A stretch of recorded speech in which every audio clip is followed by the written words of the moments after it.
All right. It's nice weather here in Halifax tonight.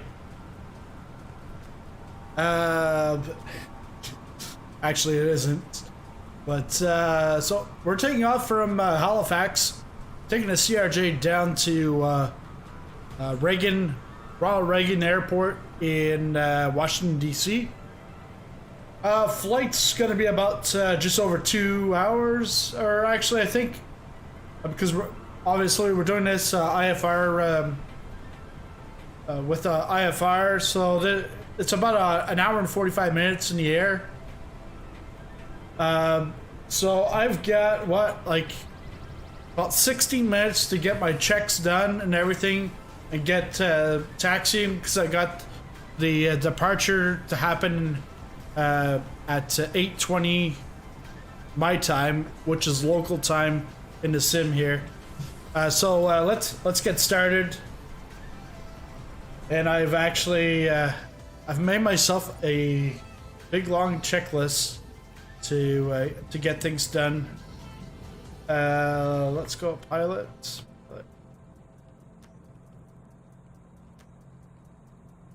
Okay, so what I've done, I've already put in the weight, 0 fuel weight, and the fuel weight into the EFB. So just taking a look at my checks here. So the nose wheel is off.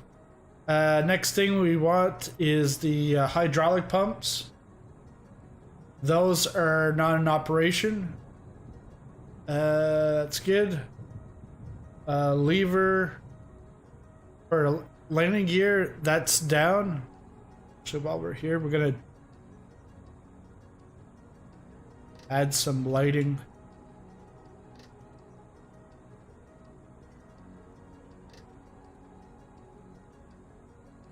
Because it's gonna be a dark flight. Well, hopefully in the sky we might be able to see the sunset. I haven't checked to see what the ceiling is on this. So that's check. Flaps are at 0, check. Flight spoiler forward position, check. Radar is off.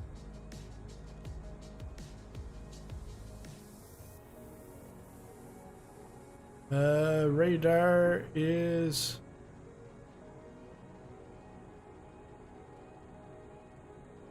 Oh, we can put the IRS, put that to nav. Parking brake is set. Landing gear pull, that's fine. ADG is flush. Emergency flap is normal. So we're good with that. Now we can connect the ground power. Ground power's already been connected. Now we're on to the ACs in use. So now what we can do is we can get the APU started.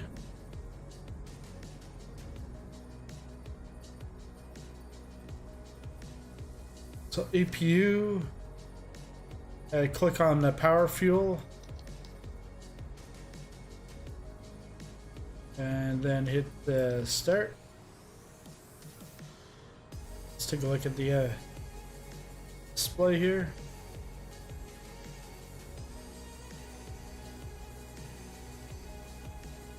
So the APU's on.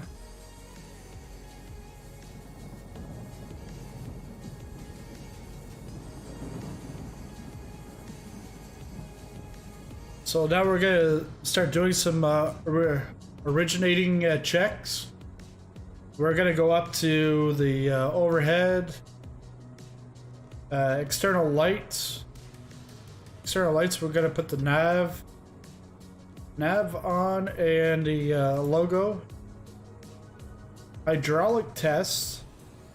Hydraulic tests.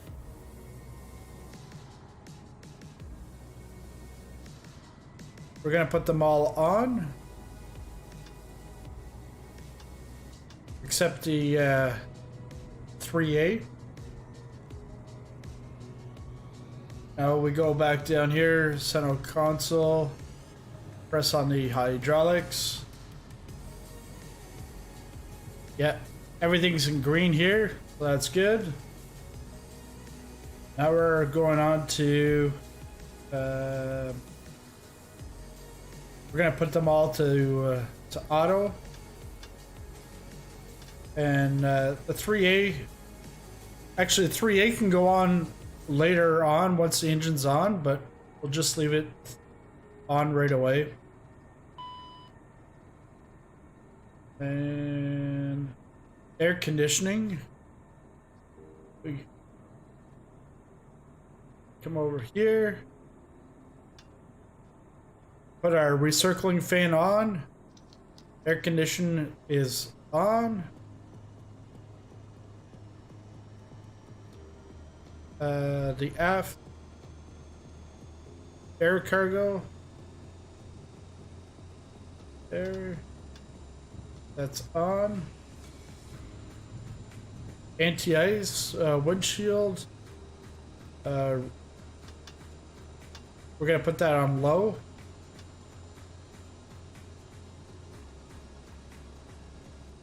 Low. And then passengers seatbelt, I'm gonna put it on auto. You can put it on, but I'll just put it on auto. Emergency lights are armed.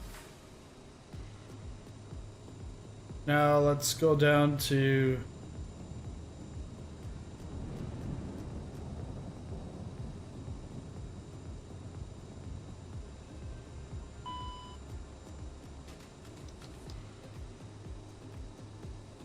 the cockpit voice recorder.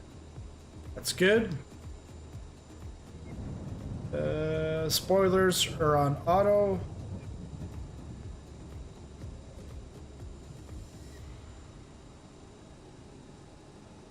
Spoilers. Oh, they're a little higher here.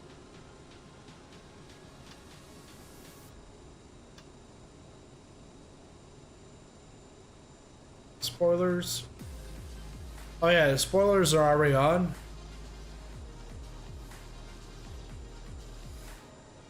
They're on auto. Thrust reversers are armed. The stability trim. And then we'll get the mock trim too.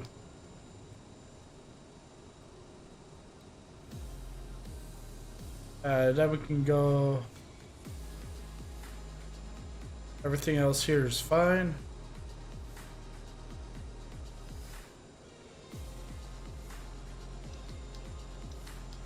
Hit the yaw damper. Let's go back here, see if our service door.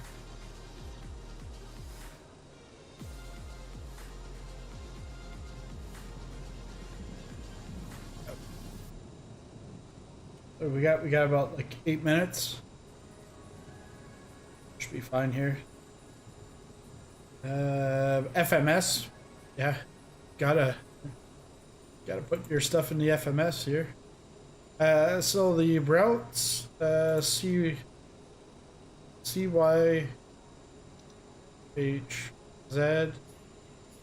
and then it's KDTA. Route loaded. Execute.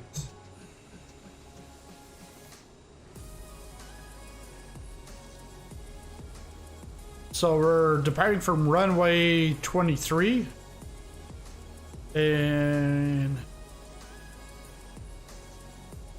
bring up my nav maps later, but runway 23 is where we're taking off from.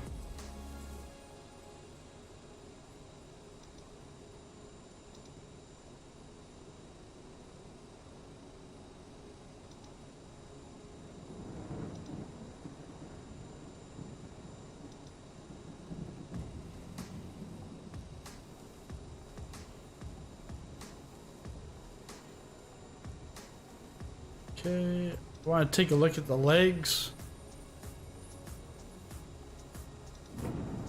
Discontinuity.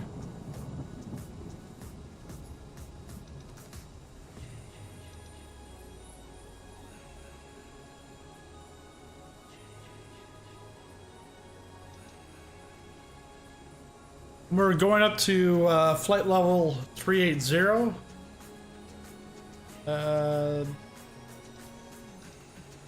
Oh, I gotta press execute.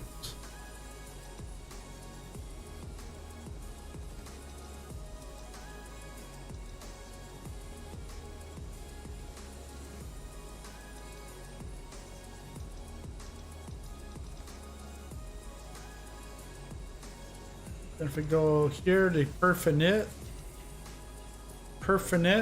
let's see, let's make sure we got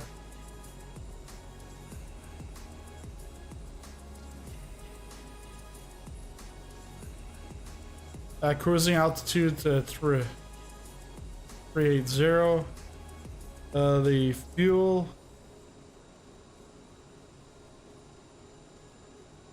is incorrect here. Just go back to the EFB.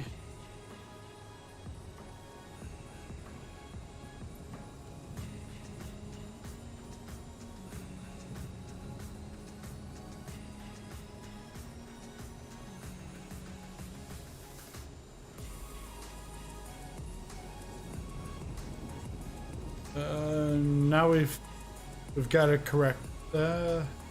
Zero fuel weight's not correct.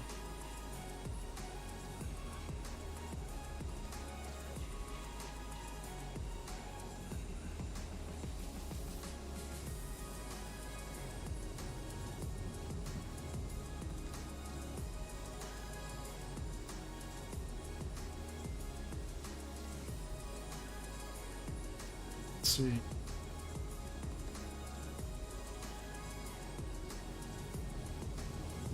Two 7547. Okay, that's good. Hey, Lars and Zany. How are things? Let's see, mock trim. Okay, so that is all good. Now I'm going to get the let's get the trim on for takeoff.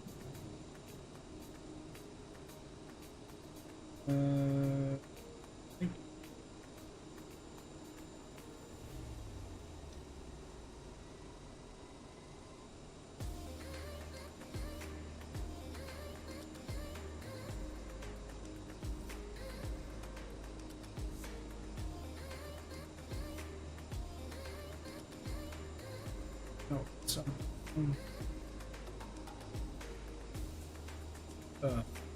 let's see, voila. You. I think it's this one.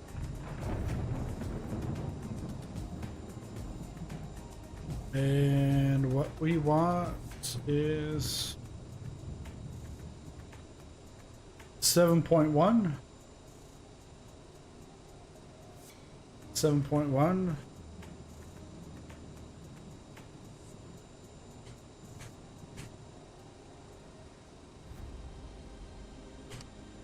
There we go. 7.1 on the trim. Yeah, USA East server. I'll be ready very shortly for takeoff.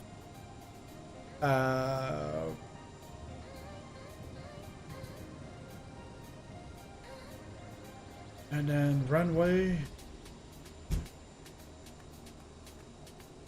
Okay.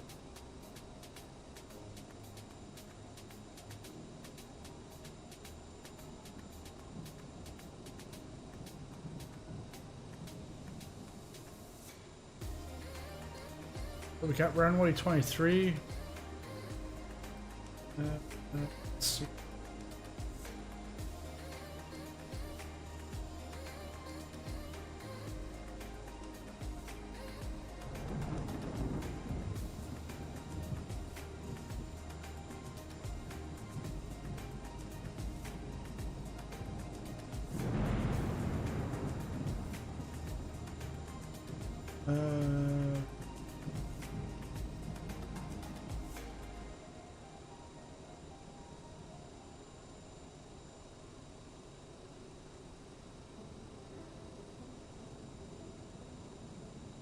Which star am I taking? I don't think there's a star.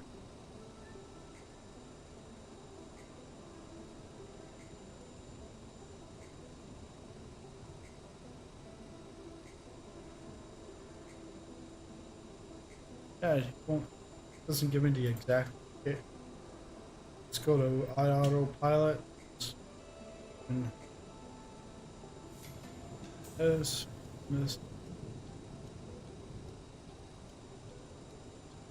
Yeah, west. Yeah, I don't normally go on the west.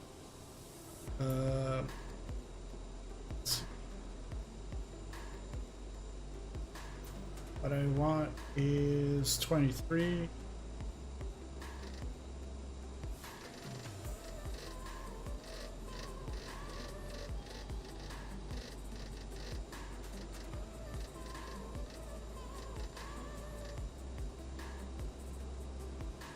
I'll have to do.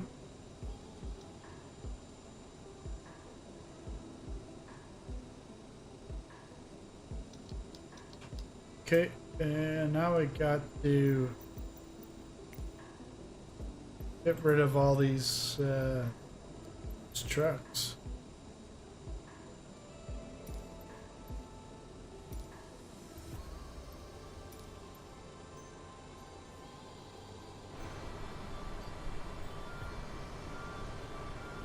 Let's see on the other side.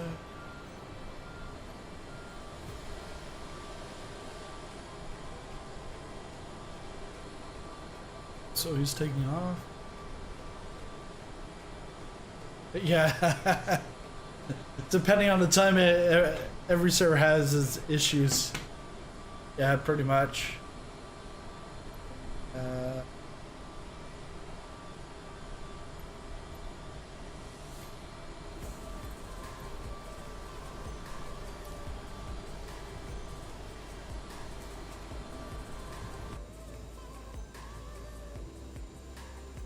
Gonna go to EFB.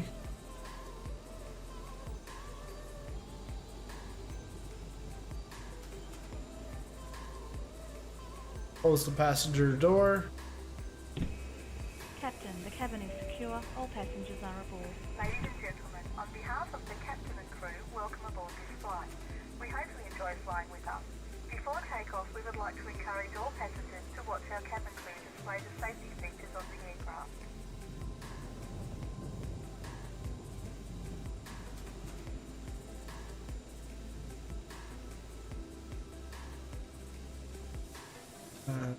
Close doors, check. Okay, so now I can put the boost pump.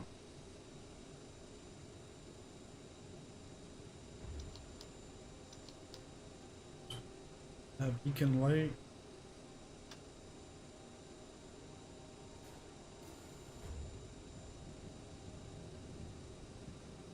All right, now we're ready for pushback. Push back, and we're going to 23. Okay, back.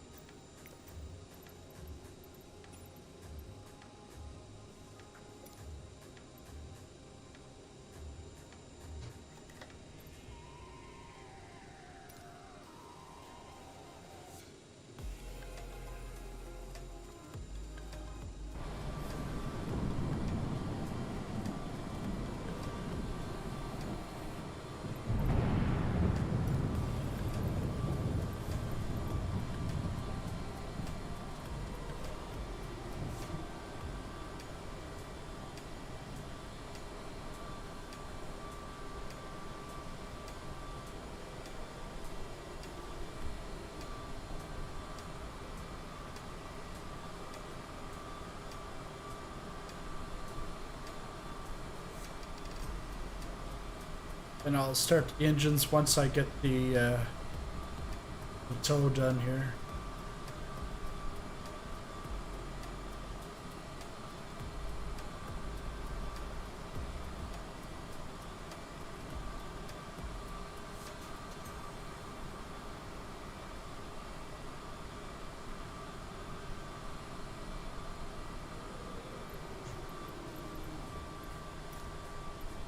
All right, ending the pushback.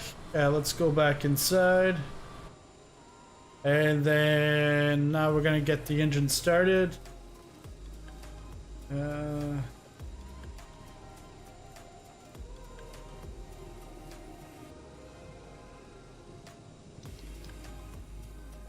Start that up.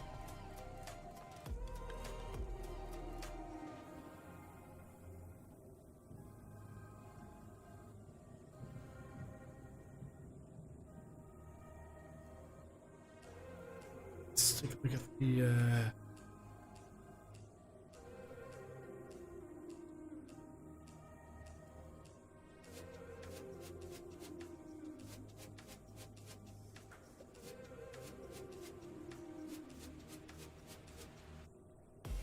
oh yeah, that's what it's waiting for. Waiting for me to give it a little bit of gas.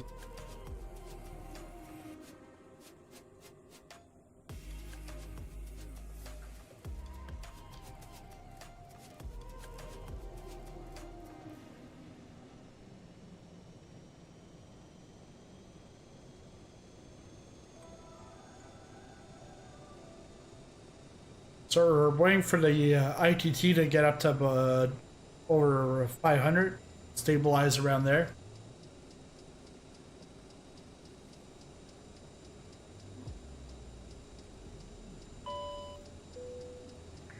Ladies and gentlemen, please pay attention as we display the safety features and procedures of the aircraft in case of an emergency. During an emergency, please remain in your seats with your seatbelts fastened and your seats in the upright position. In case of a drop in cabin pressure, breathing masks will drop from the ceiling and should be placed over your head. If there is smoke in the cabin during the evacuation of the aircraft, the walkway emergency lights will display to the exits, which are located here and here. In case of an extreme emergency landing, you will be instructed to get into the brace position, which is executed by placing your head between your knees with your hands over your head. We would also like to remind you that you should turn off all electronic devices. We thank you for paying attention during this brief presentation.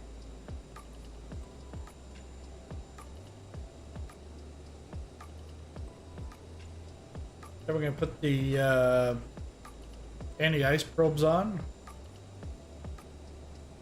Ice probe.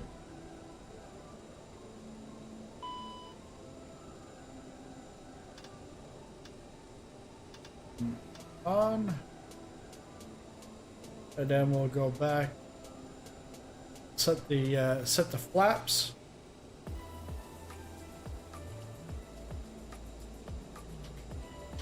Flaps to 8.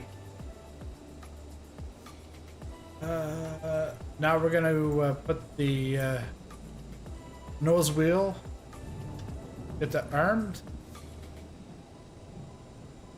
and then we'll stop the APU.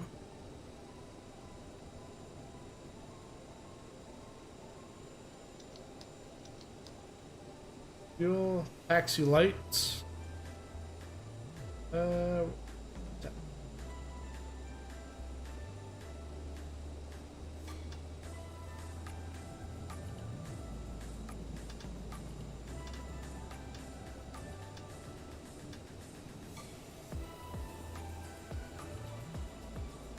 All right. Now we just need a taxi off to runway 23. I've got to get I gotta get my taxi chart. Taxi chart up. Construction activities.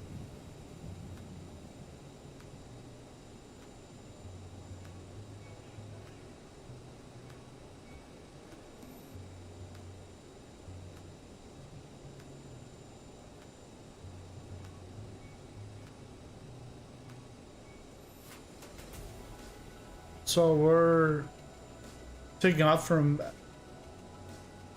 Okay, so we can go GFL. Okay.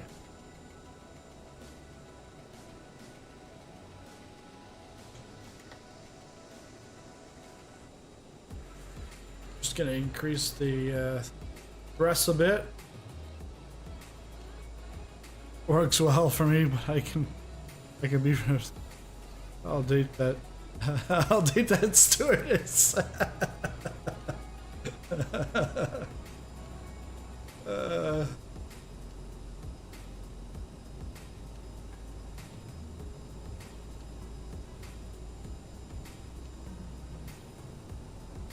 Yeah, pretty low visibility here.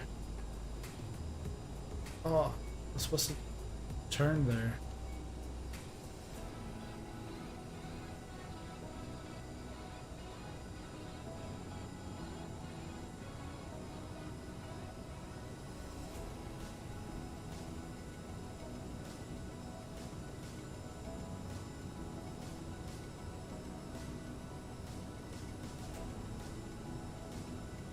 Come on.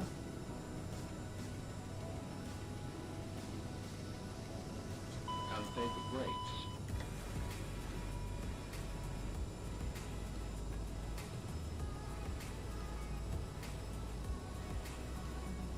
It's because my foot was on the brakes a bit. Yeah, I gotta turn around here.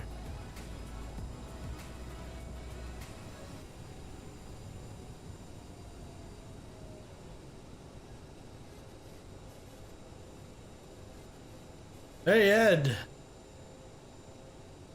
Yeah, it's raining here. Supposedly thunderstorms, but I think that's a Microsoft thing. They like to have every rainstorm a thunderstorm.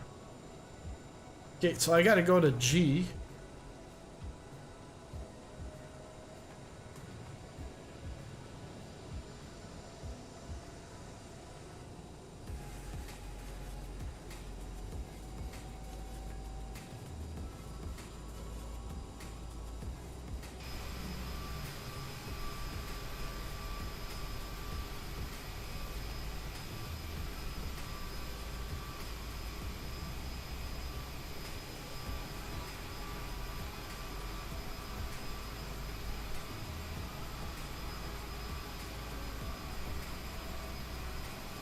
Then it should have me turning right here.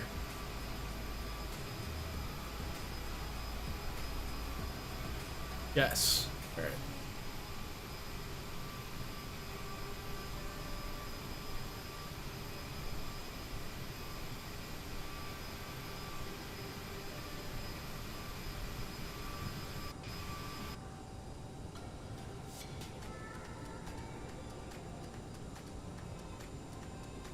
Then I want to go on to F.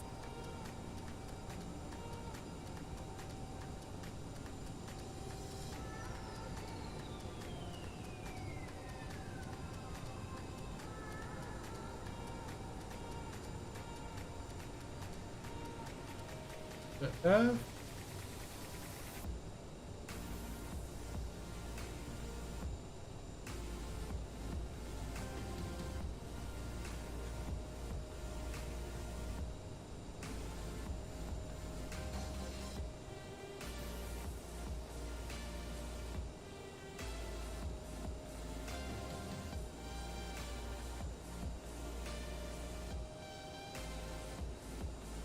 Doesn't look like there's any traffic that I'm worried about.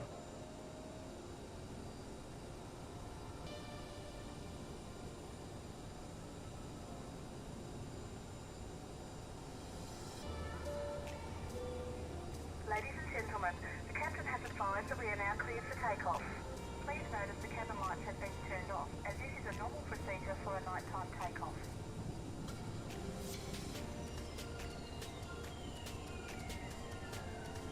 So he's like, ooh, lights are off. Woo-hoo-hoo.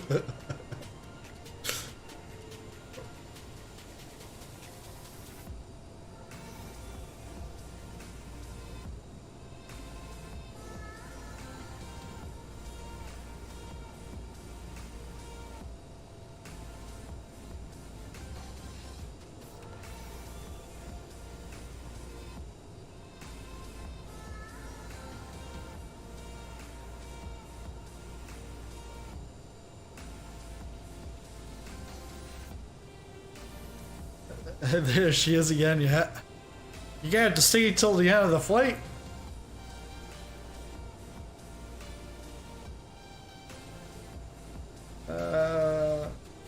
You want to check, make sure everything's good once I get here.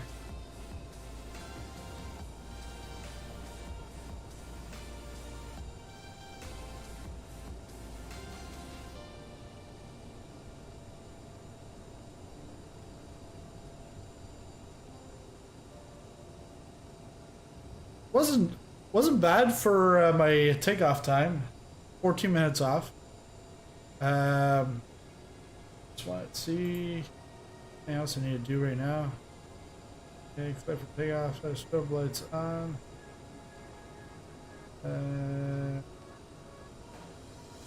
Oh yeah, X-Flow. X-Flow.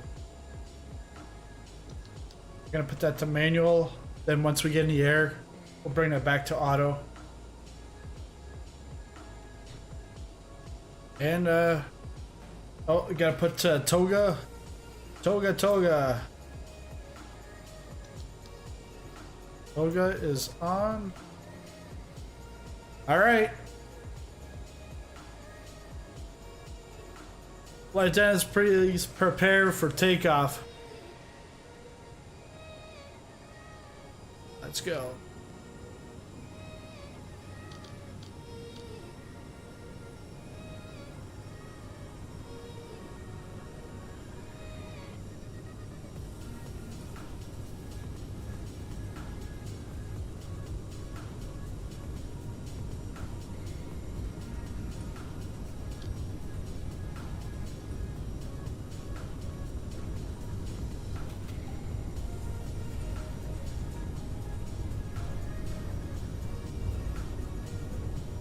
V1, rotate.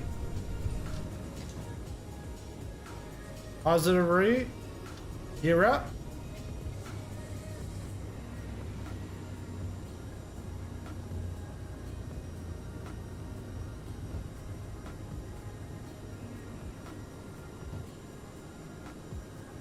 It's like dark.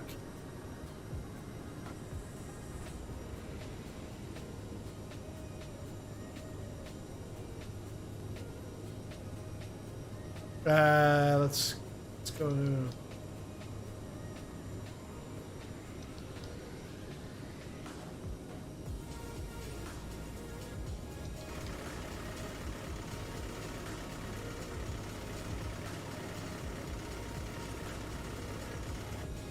was out for a second.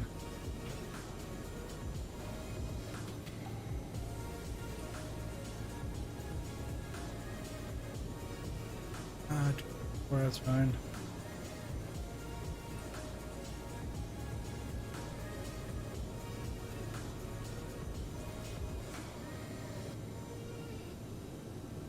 Why?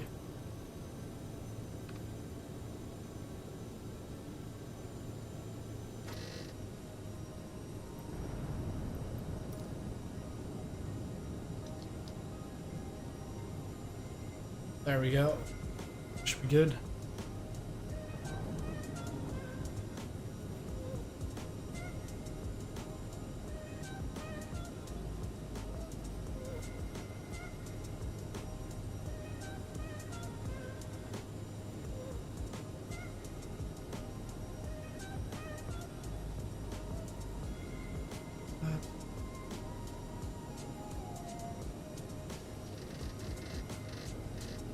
We're going up to 38.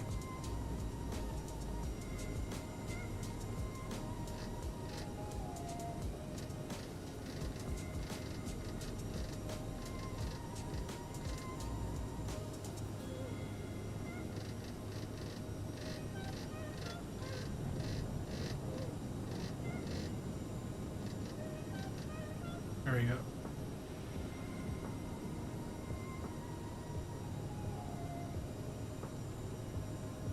Now we can take the flaps off. Go back, X-Flow back to auto. And think that should be it for now.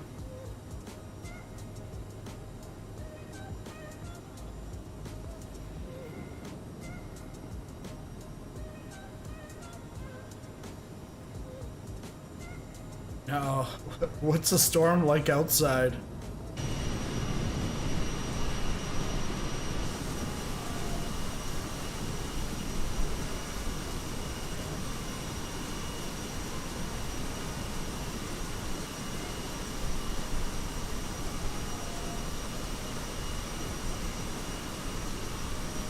So I can take off my landing lights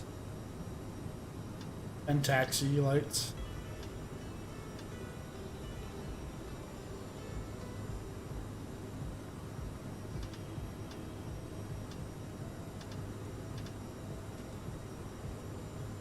Is that on or off?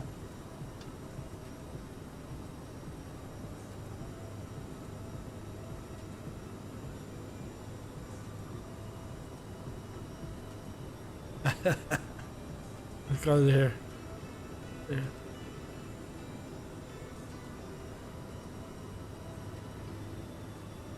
Yeah, big sim update tomorrow. I hope more things are fixed than broken. But if we look over onto the right side, on the west side, the sun's setting.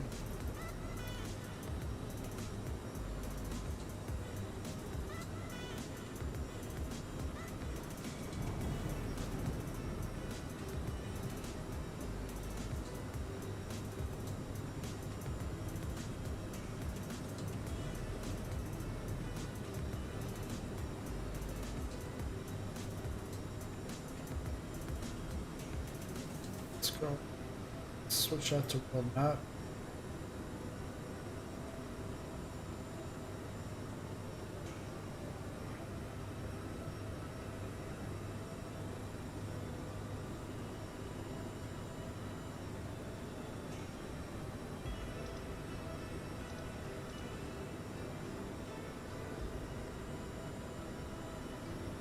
So an hour and 57 minutes to get to Washington.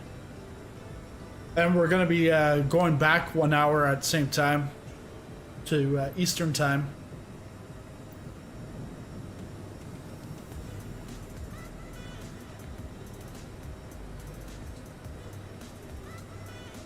Let's see from the co-pilot side.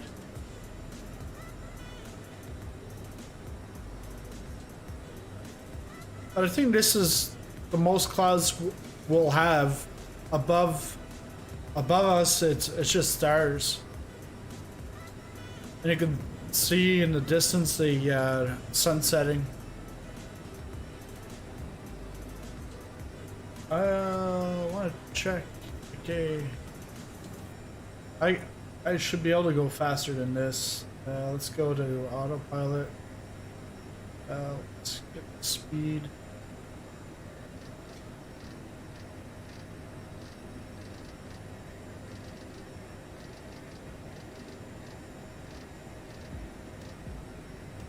290.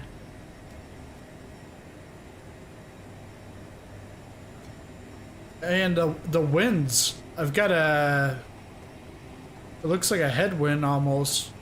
55 knots.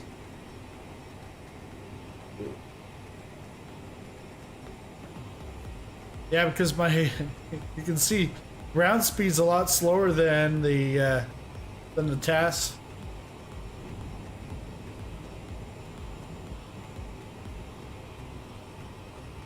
So yeah, the wind is definitely let's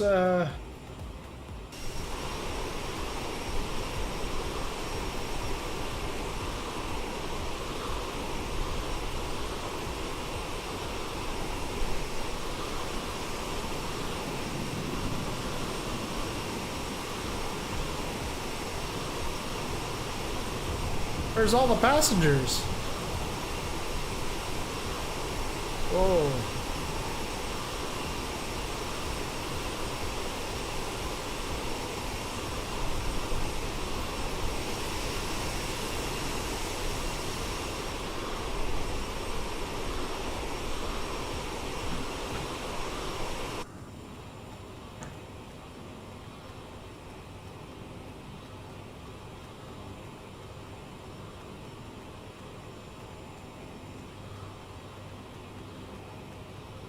My girl is way in the back. Yeah. Yeah.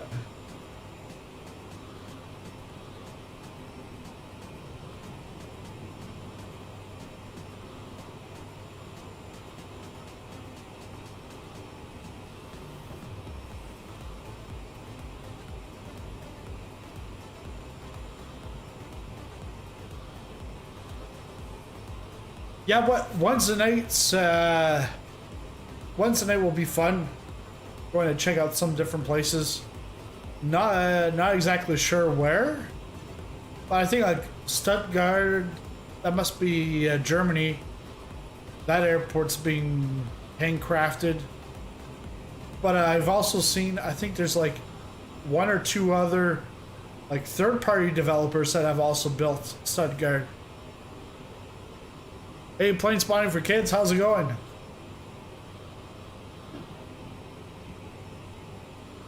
So what I did tonight was I took about like an hour and a half before the flight and I watched a video exactly how to start everything up. I made myself a checklist because the checklist, it just says like, you know, emergency flap switch, normal, okay, that's fine. But originating checks, APU panel on off. Well, I don't know. Like, is it supposed to be on or is it supposed to be off? So now I've got a list of like things that specifically that I have to do. But that's just to get me up into climb. I'll have to watch the rest of the video, then do the descent. But I've got my checklist up right now. After start check, so thrust reversers should be off. Okay.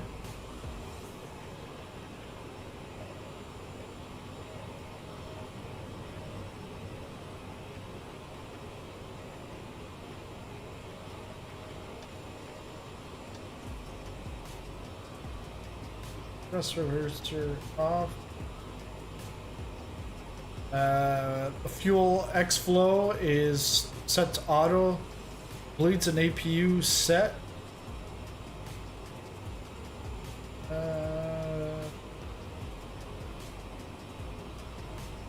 Not sure about that one. CAS checked.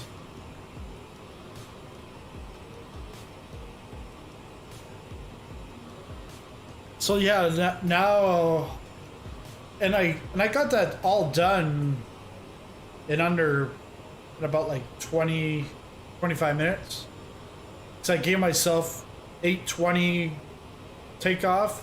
It was 8:34 when I got to the runway.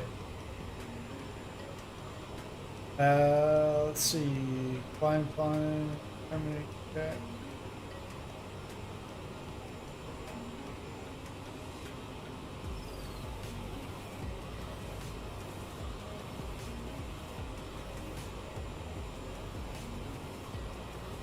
Okay, so speed is good. We can put the barometer the standard.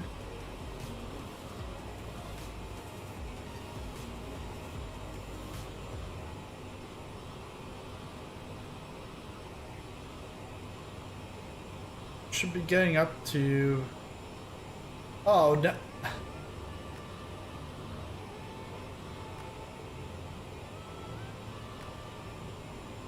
Look at this, guys. 111 knot headwind. So my task is 480, but the ground speed is 368. Wow.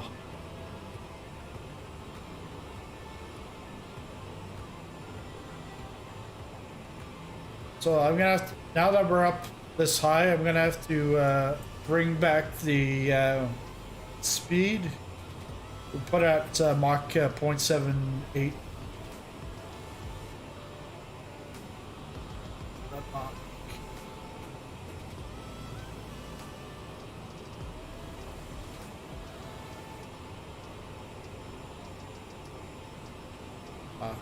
I know what's going on here. I gotta go exterior.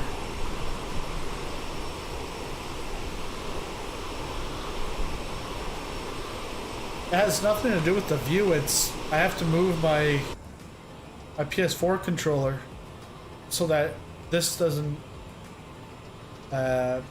shake the cursor.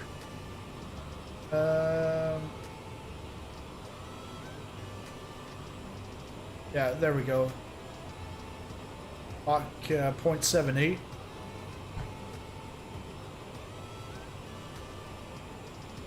What's the so this is actually Navigraphs.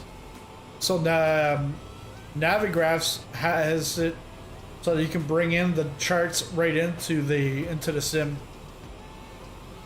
So then I can here it's like I've got it on the world map, but I can put it low routes or high end routes. But for you guys, like seeing that, you don't really know all this stuff. You're better off to see the geography instead.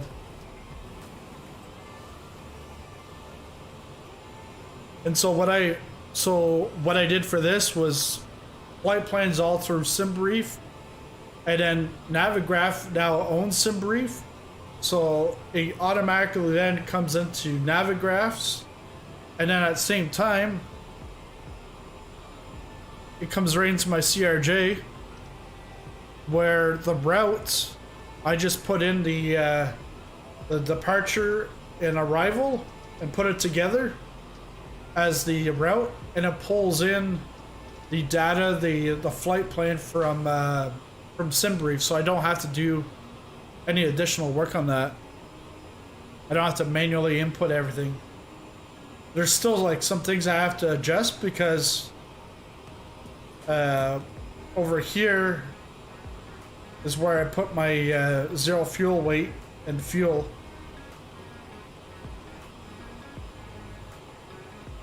So I brought this in, but then once I brought the flight plan in, it changed the fuel.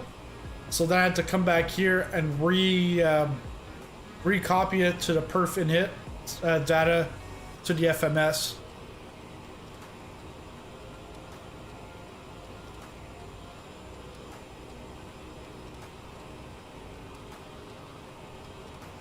So local time 2052 is exact.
So we're going into runway 1 at Washington. I almost said Dulles, but no. Ronald Reagan. Runway 1, and we're going to clip R2.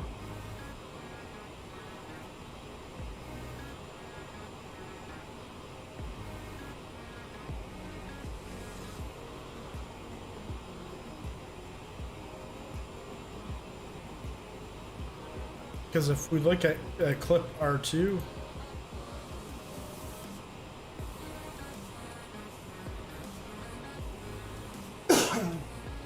yeah, so then I can overlay that, what is it, star? Yep. Yeah, it is a star.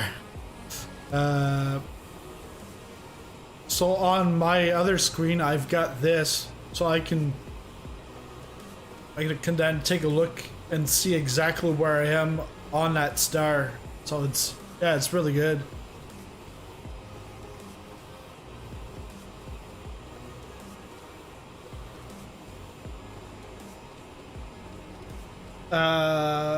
Zany use LNM. Oh yeah, little nav maps. Yeah, because I'll use that now, like for VFR, little nav maps. But you have to do a bit more work when using. There is a sim VFR for that tool.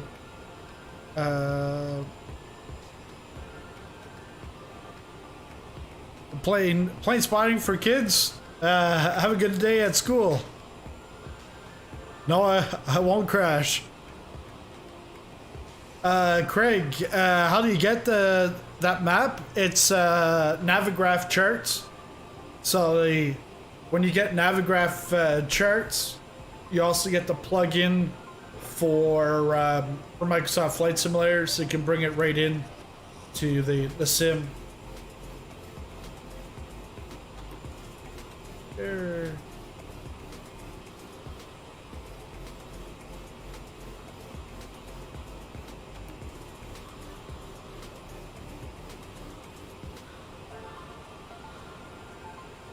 Because when we get closer, I'll leave this on, but when we get closer, you'll see the magenta arrow getting closer and closer.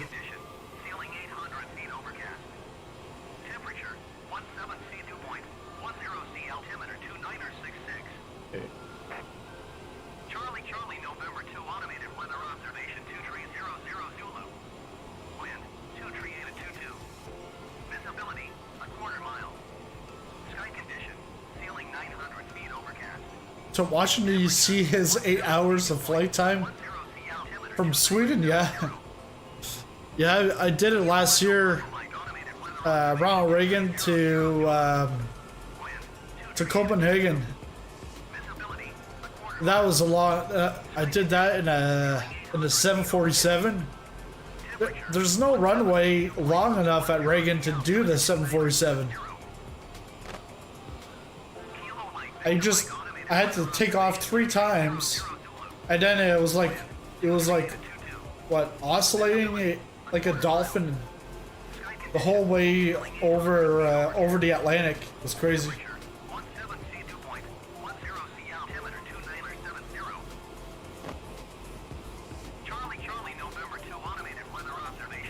So here.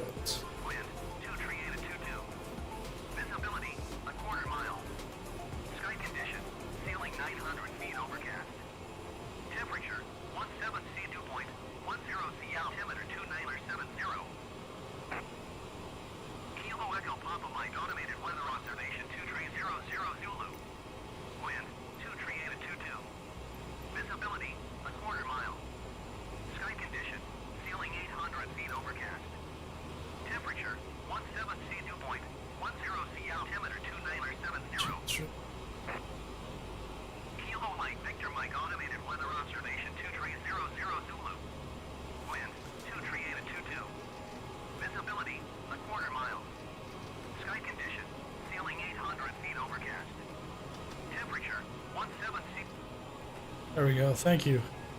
I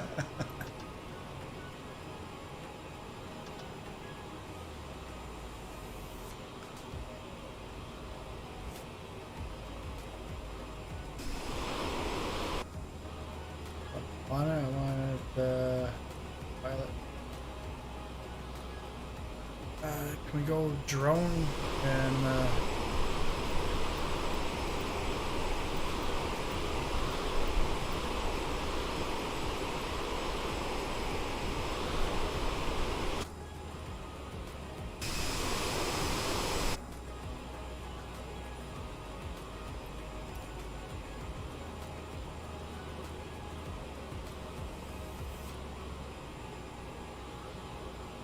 how do you access replays? Replays, you need an app for that. There's some payware, but I've got a freeware one on FlightSim.to. Oh, let me just check what it's called. Oh, yeah, it's just called Flight Recorder.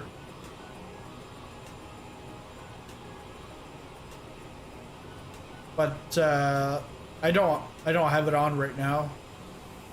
But I'll use it when I'm making videos. I'll use it.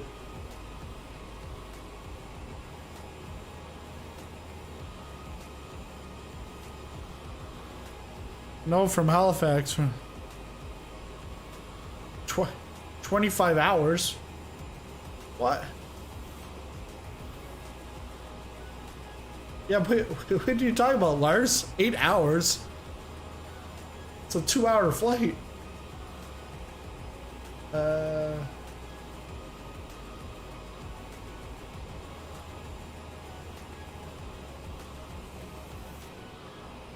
There we go.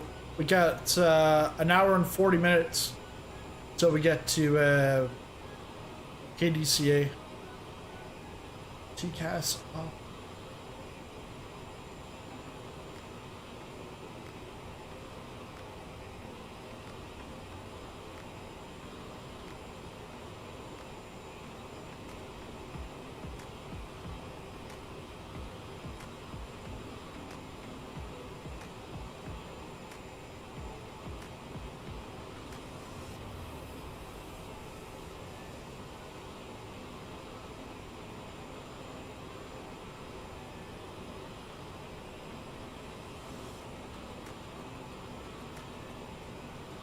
The plane I'm using, yeah, it's from Aerosoft, the CRJ-700. So it comes with the 500 and the 700, and then the 900 and 1,000 will come out. 900 and 1,000 comes out probably next month, and then it's just an add-on pack at that point.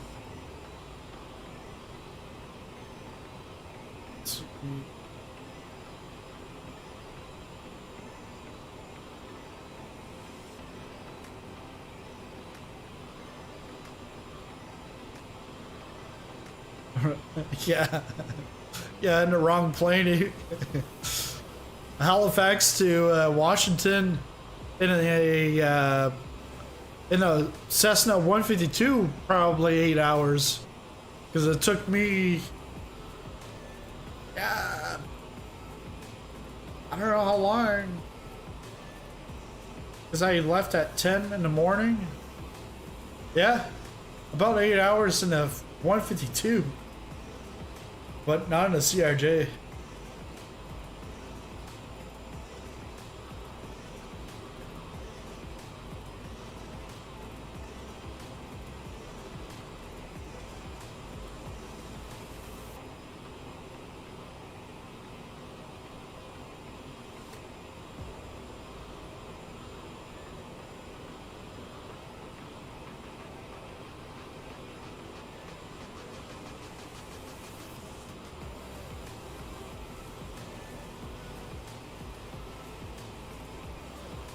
Take a look at the engines.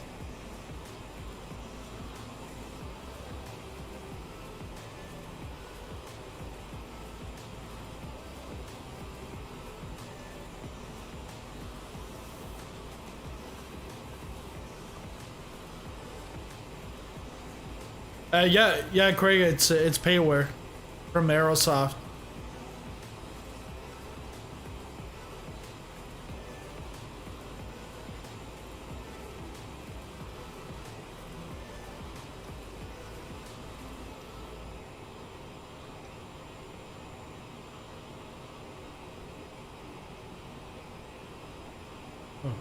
I don't need that.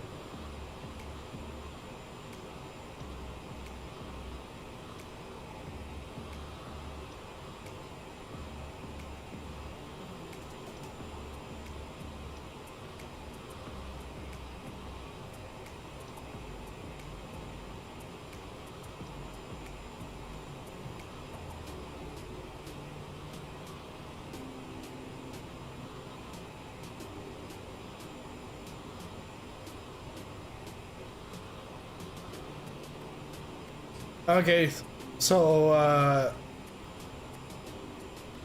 go from Sweden. So Sweden over to Paris, then Paris down to Miami.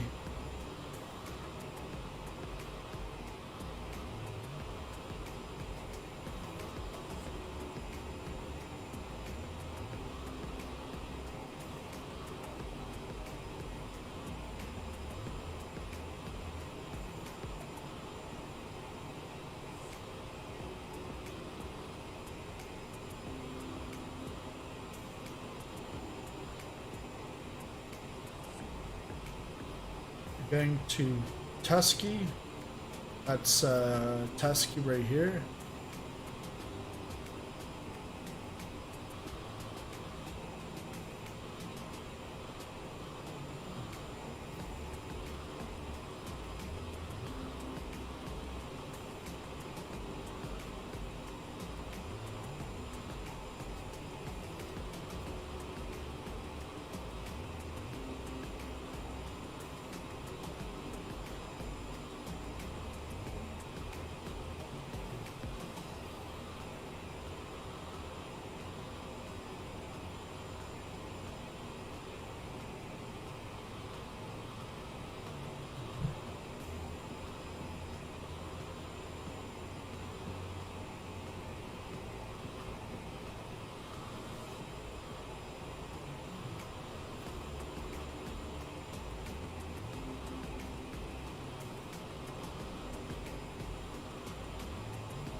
So we're cruising at 0.78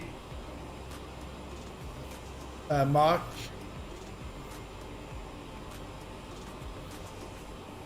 And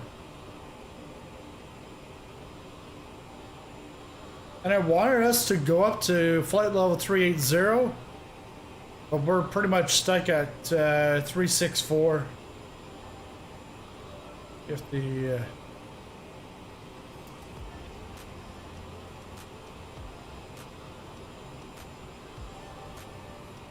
that's fine. The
Yeah, so we're gonna bypass Boston on the south of Boston, going over Warwick,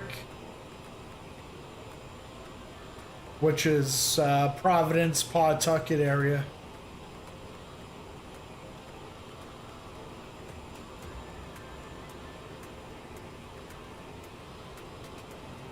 And then after that, the biggest major city after that, well, New York. We're on like the Brooklyn side, Long Island.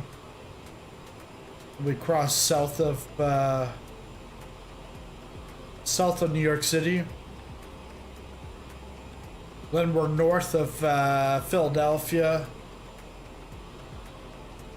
But we do go.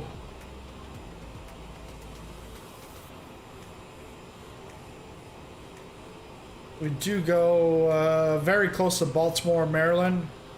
Actually, yeah, Baltimore, Maryland. That's Washington International. We go pretty much right over it.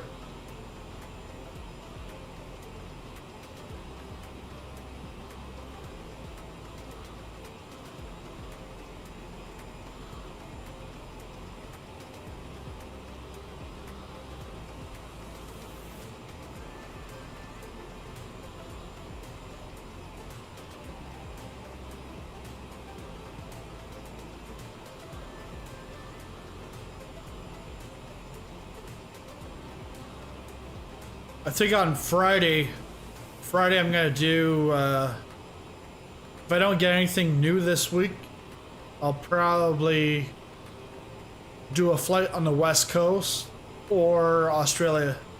Because then we can have live time, live weather, but it'll be light. It'll be daytime.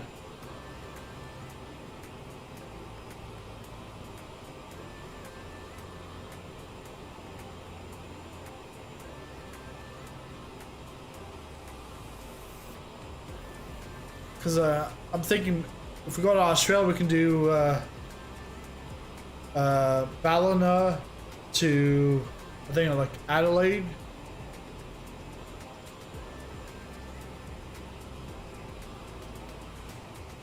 It's far enough in the CRJ.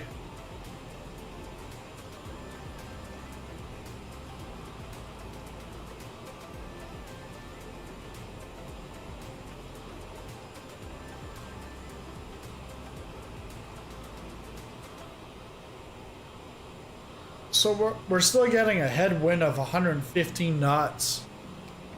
So ground speed is 345.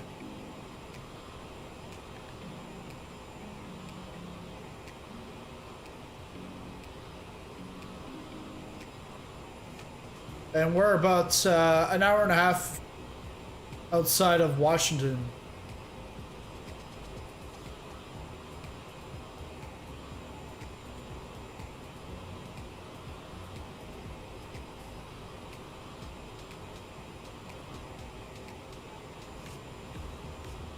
And we took off around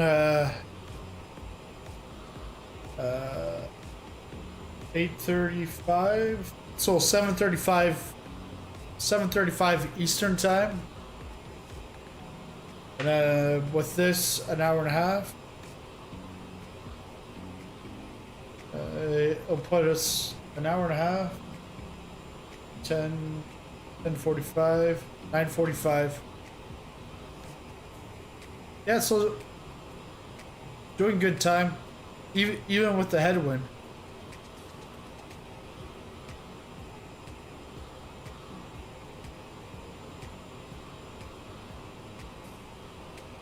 It'd be nice to have have a tailwind, but that's fine. But I wasn't expecting this 115.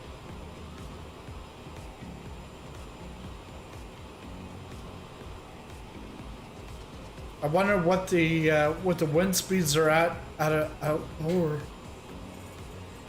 lower level. Let's see, ATC.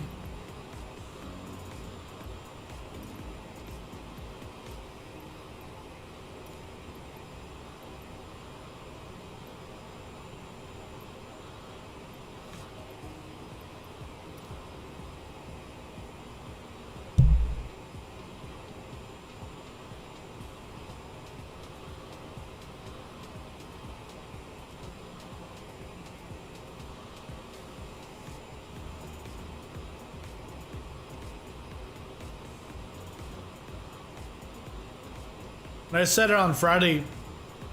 My goal is by the end of the month, or by the time I get back from Flight Sim Expo, I want to at least get one flight on VATSIM. I've always been scared of VATSIM, even like FSX or X-Plane 10. I was always afraid of it. But at the same time, I wasn't really into flight simulators as much as now. Like I knew some basic stuff, but now being more into it. Because the ATC in the sim, it's like just pressing buttons or you have it automated. But when you're using real, like when you start using navigraphs and stuff, it doesn't really correspond. So I'd rather use like real ATC at that point. VATSIM or even Pilot's Edge. But Pilot's Edge is pretty much just the West Coast only. I think they say it covers about 50% of the US.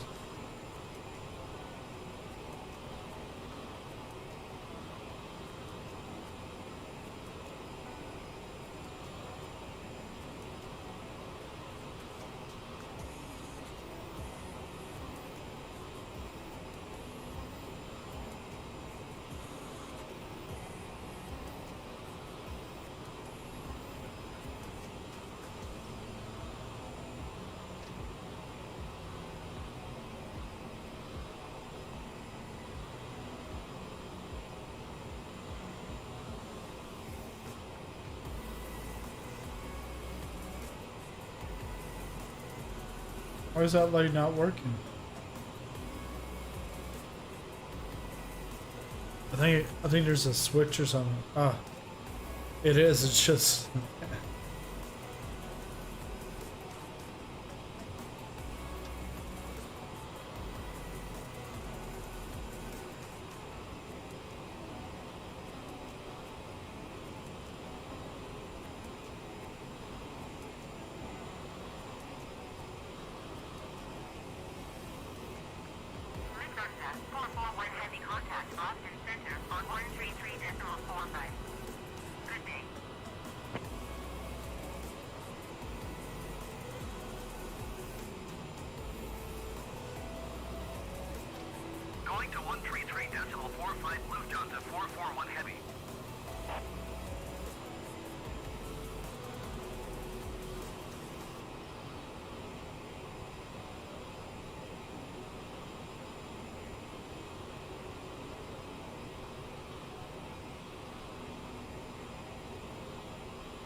What's a flashlight?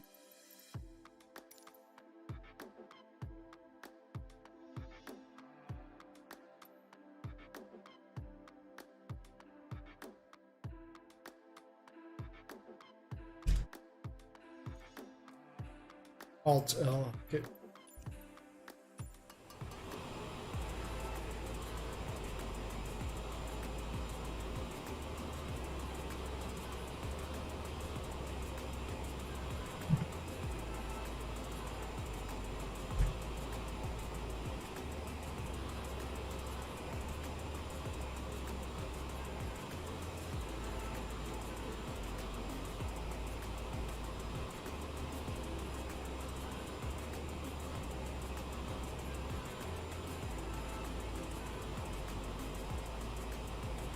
Yeah, it's got the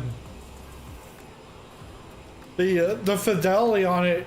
It's you're better off getting this than like some of the other garbage that's out there. This is like the fly-by-wire is free, and that I would say is good. But outside of fly-by-wire, like for a payware, you're better off with a CRJ from Aerosoft or waiting for the PMDG 737. But to get like these 777s and all this other stuff,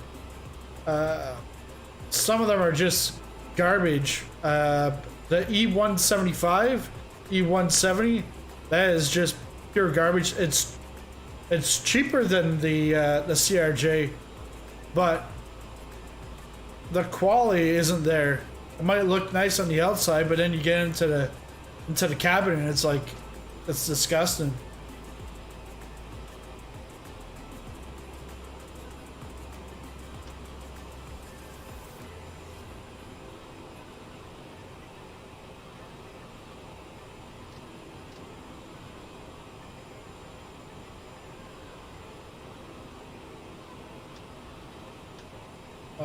Let's just leave that on.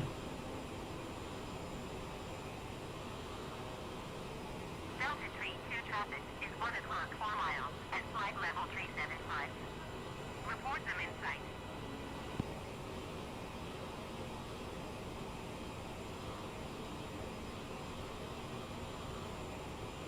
Delta 3, 2 traffic in sight.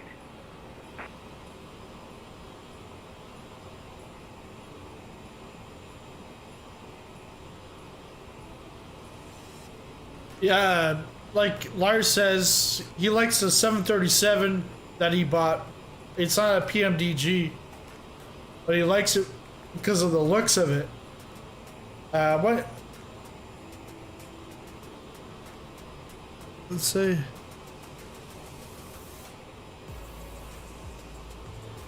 Bravo? Not sure. But yeah. Yeah, you'd want to get it from like a known publisher. And I would rather pay for a study level than for something to just fling around. Because like with the F-14 Tomcat, I bought it, but am I really gonna fly it? No. Because it's like there's no military operations in here. So there's things that will never happen that you can never do with that aircraft. But like some of the other ones where, you know, like we're not like I know you're not a pilot, Ed, and neither am I.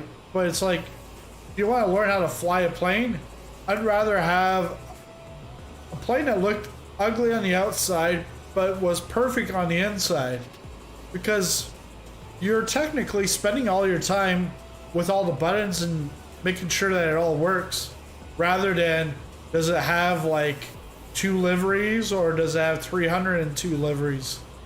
But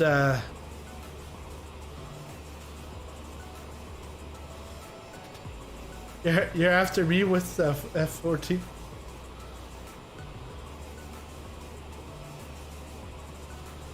Yeah, the A320, and then they're gonna come out with the A380 after that. But the thing with that is, the thing with free stuff is the support. So yeah, you know, fly-by-wire, they've had some great support, and they've had a lot of rapid like updates and stuff. But the thing is, that's slowing down because these people they're all volunteering their time. They have regular jobs. Well, with COVID, they were maybe out of work or stuff, so they were able to give more time. Now that like people are like the world's slowly getting back to like the new normal, well, the updates are getting a little slower.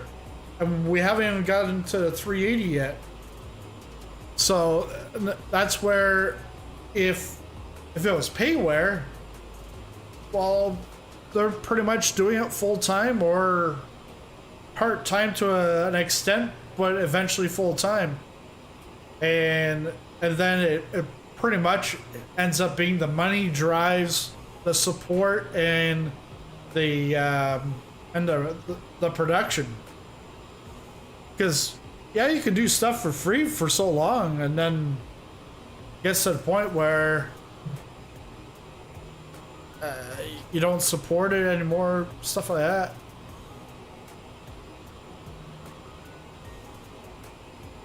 Yeah, I was, well actually Lars, I bought the F-14 and I also bought the aircraft carrier. So I definitely want to take it out. So, you know, a few times, and yeah, it's more of like a play around with that aircraft rather than, you know, actually doing flying, like learning how to fly. Well, you can still learn how to fly in a Tomcat. You're just not going to shoot anything.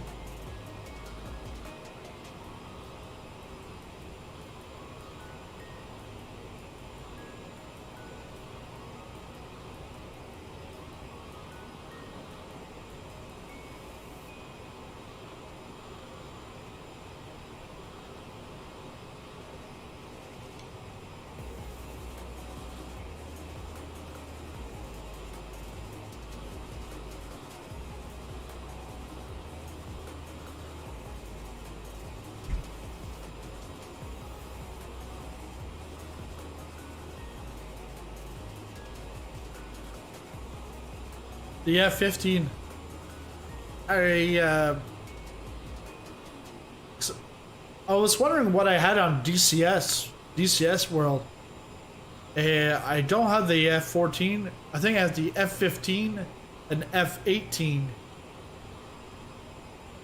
But the difference between DCS and Microsoft Flight Simulator, okay, yeah, you don't have the weapons and stuff, but it's also less complicated to fly that thing in Flight Simulator than in DCS World.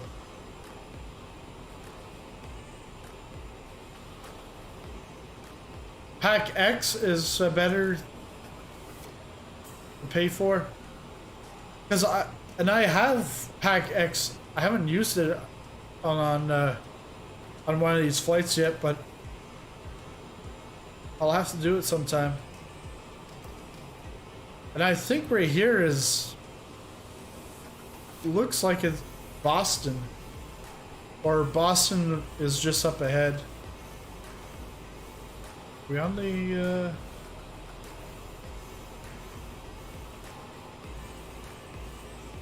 that's why we're getting more traffic down here.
No, this is definitely Boston. I know you probably can't really see it on your screen, but it's lit up, and it's lit up all on the coastline.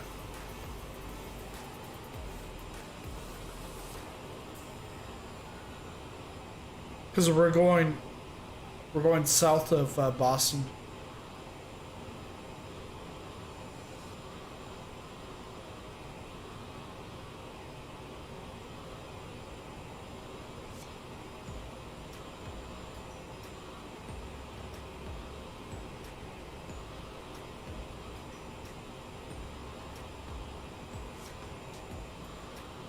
Yeah.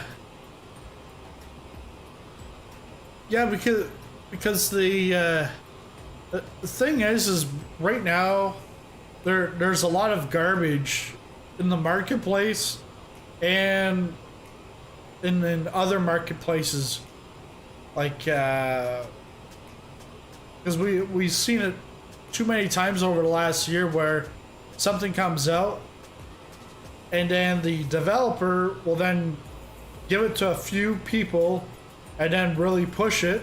Then people start buying it, and it's like it's completely rip-off.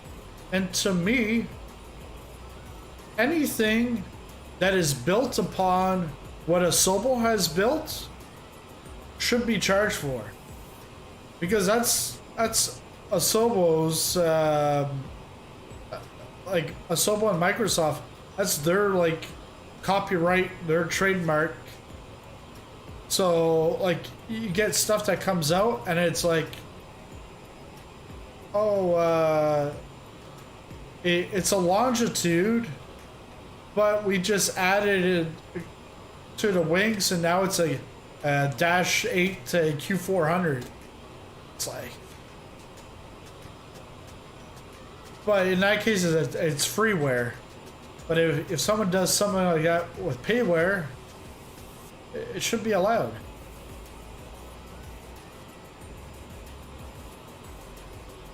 Because I think we've seen it before. I think it was a King Air, and it was like this super King Air. Well, one guy did a review on it, and he got to the bottom of it and realized the King Air that he was sold was the King Air from the Sim with just a couple of liveries, and it was sold by it was on the Sim market, and nobody wanted to give him refunds. And then eventually he got his refund because he bought it twice from two different places to see if it was the same package. But it's like sometimes the marketplaces don't really do their due diligence on what they're selling, and sometimes it's counterfeit.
Some of the names on here. Talk about quality assurance. Quality assurance didn't happen on these names either.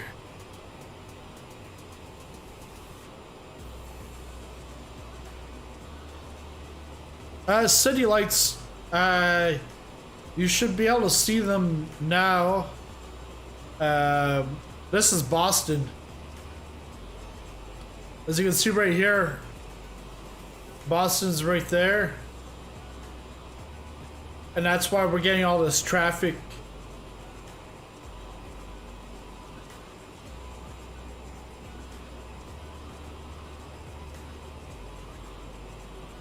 Let's see if we can go to...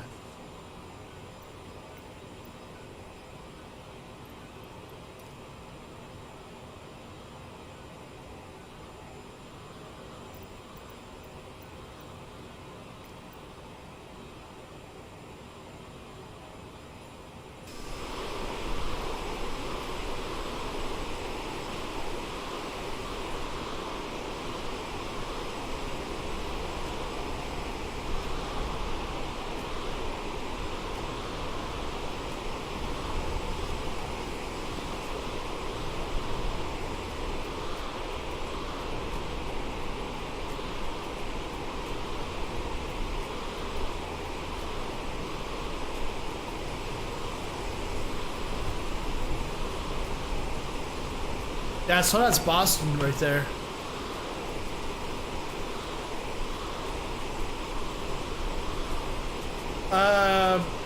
There's some live traffic, but all this is live traffic in the sim.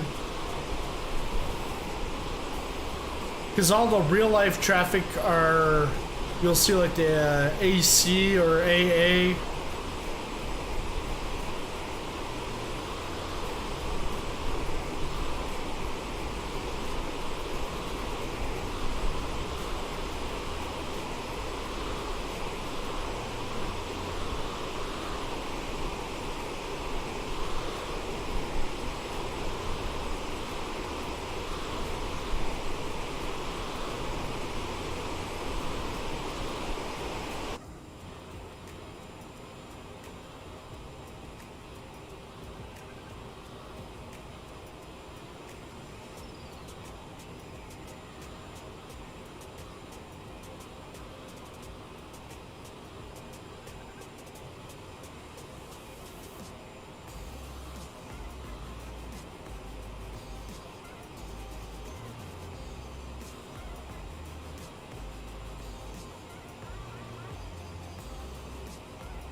And that's the airport right there. As you can tell, because they're all lined up.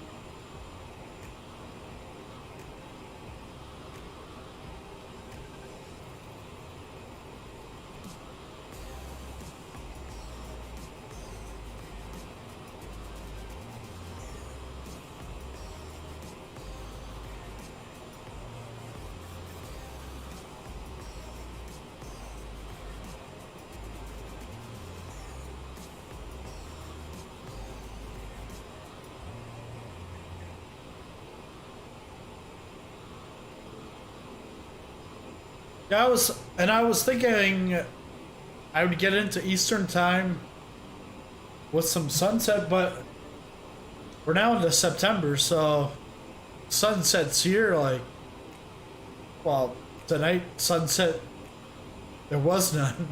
It was raining here, but it's not raining out in the Boston area because it's clear. You can see right through the, like, there's no clouds really.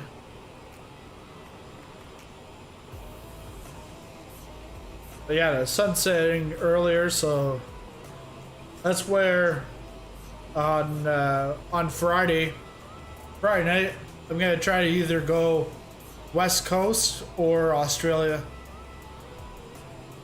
But Wednesday night we'll do some exploring, do some GA flying and exploring in the with the World Update 6. Yeah, now you can see the flashing lights into the airport.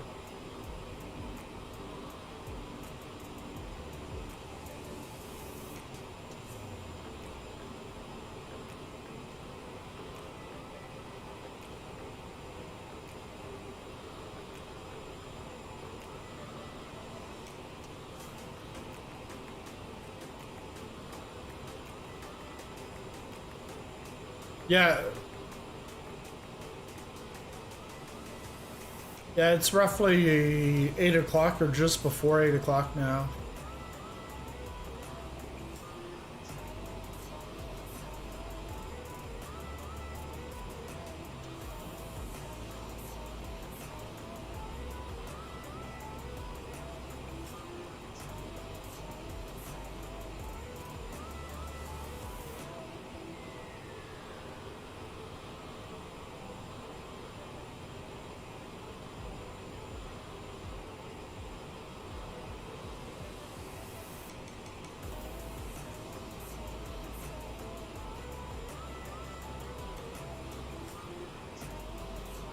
And again, we still got a headwind of about 114 knots.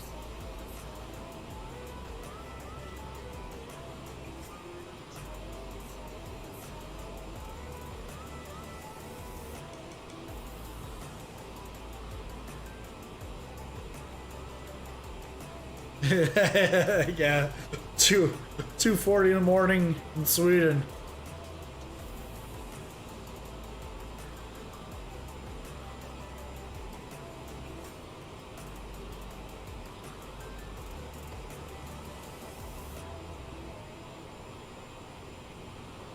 Yeah, today's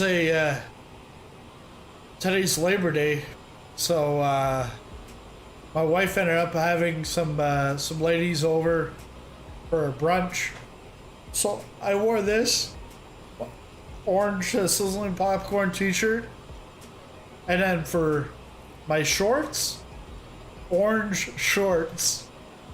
So then what I tried to do was I tried to take my Apple Watch and see if it would fit around my ankle as like an ankle bracelet. My ankle's much bigger than my wrist, but I told the ladies, I said, yeah, orange is the new black. This is my jumpsuit.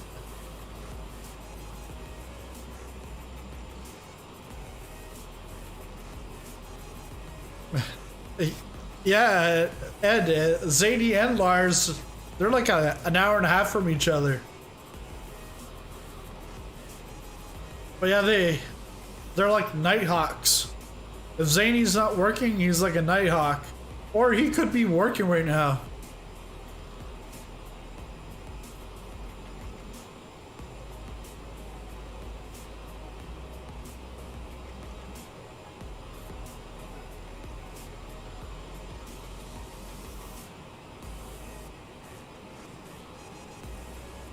Yeah, sure. Go ahead. Yeah. Oh, you're at home, okay.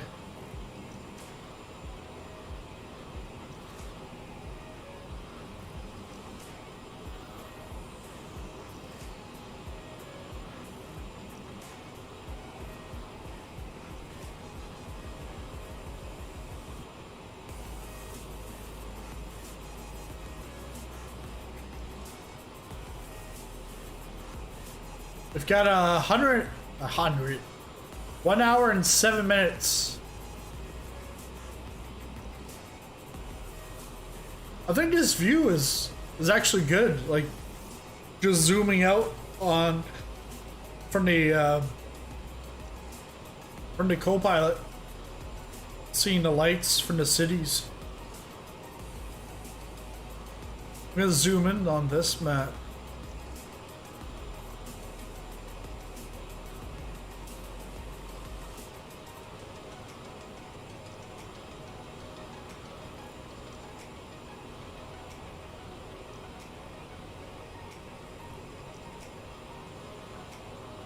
I think he's from Sweden.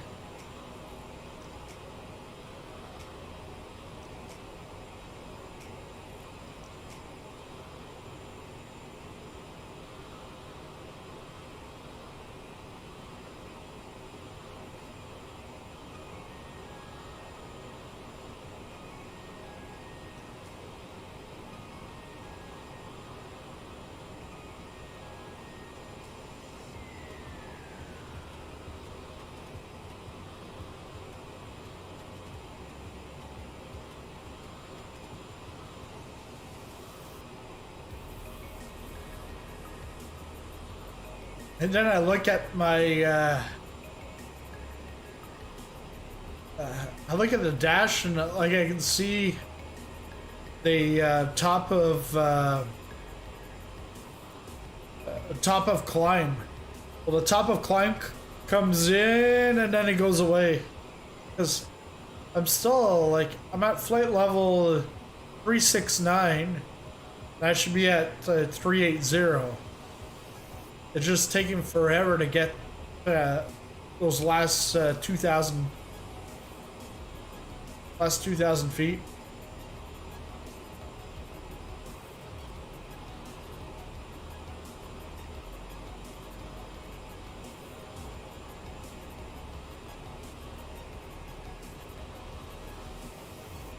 Yeah, you guys can like throw a stone and you hit the other one's house. Like it's maybe not that close, but Hey, you're like an hour and a half, 2 hours apart.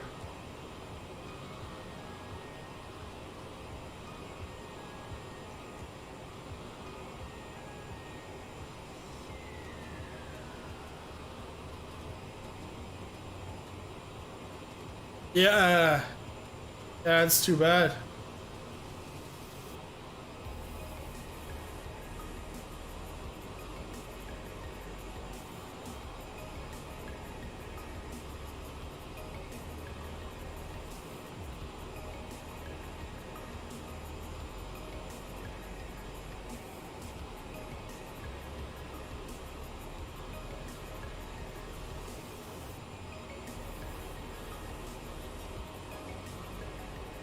Yeah, so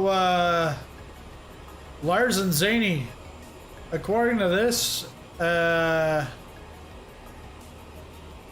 should be arriving at 141 Zulu. What? And you're an hour ahead of that, or 2 hours? I think you're just 1 hour ahead. Maybe two.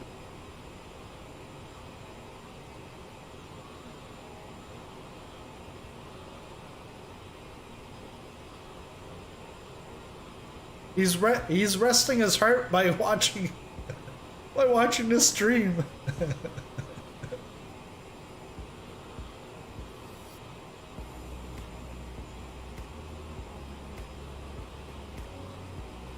Oh, what's going on here?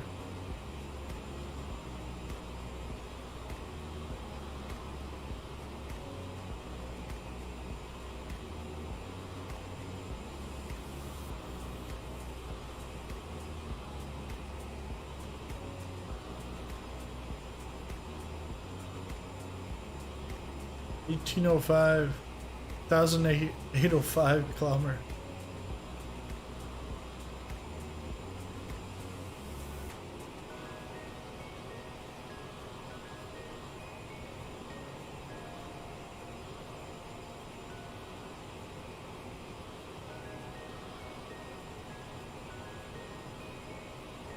UTC.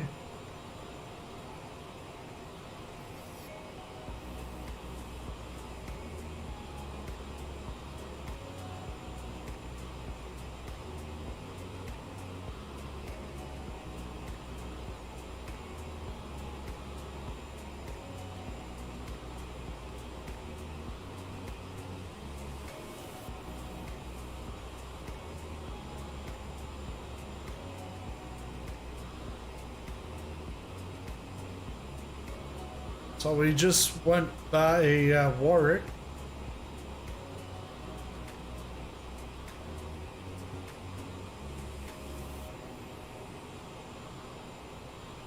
$180 kilometers.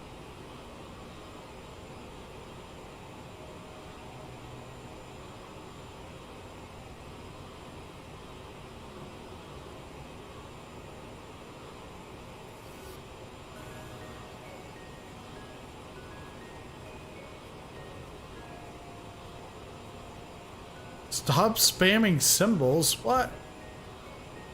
Come on there, Nightbot.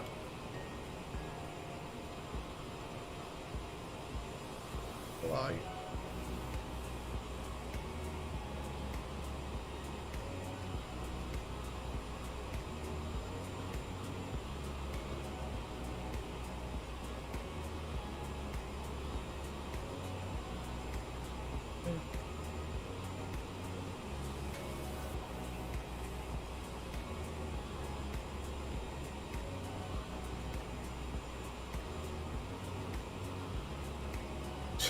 He deleted everything. What? Yeah, I just put Zany. I mean, I just put Nightbot into a timeout.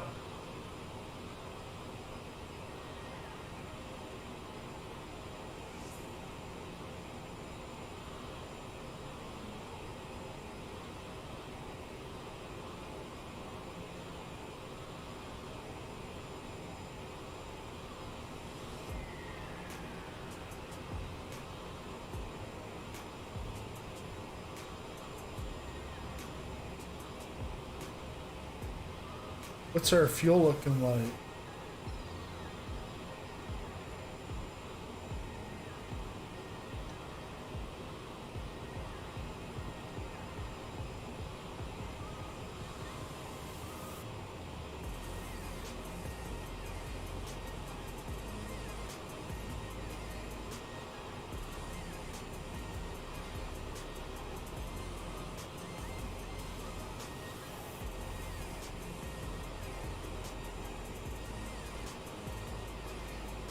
Two and a half hours for 180 kilometers?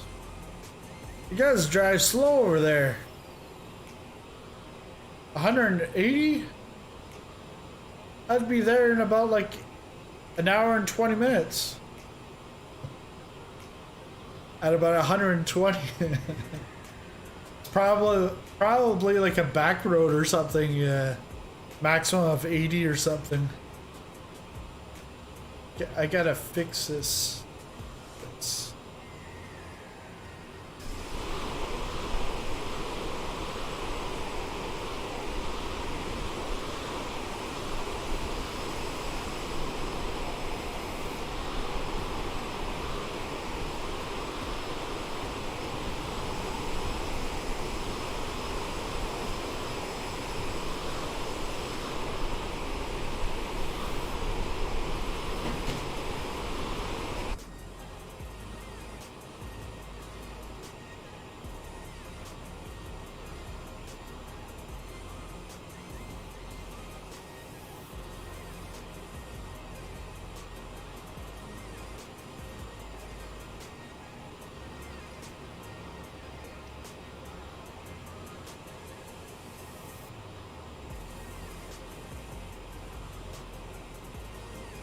Yeah, that's what I thought.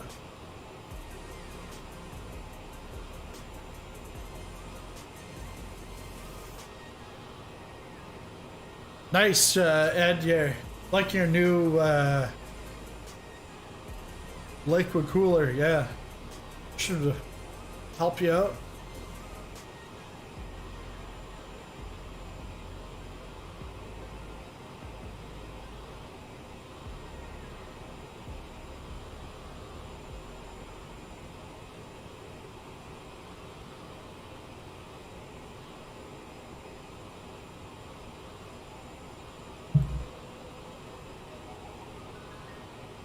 All right, I'll be back in just a couple of minutes.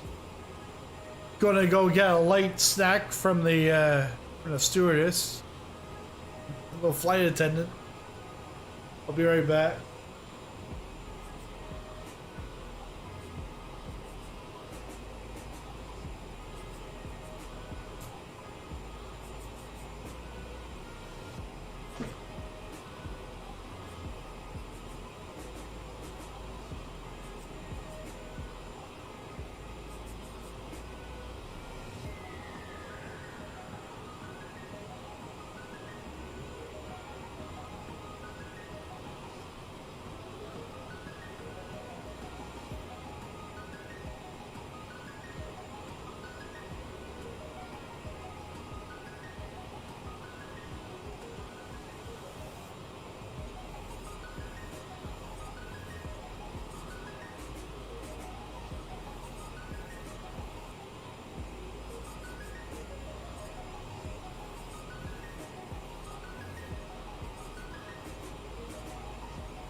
Yeah, so they only gave me two little cookies, like that small.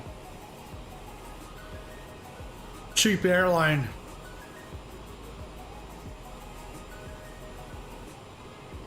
But yeah, just before I came back, because I was downstairs preparing and then went upstairs, my son had woken up like late, like pretty much like after supper time. So then when he saw I was coming back downstairs, he comes to the door. He's like, airplane? Airplane? And I'm like, no buddy, not tonight. Because I already had everything set up. I didn't want him to come down here and start yanking everything all over the place. He always wants to come downstairs either on the plane or the race car.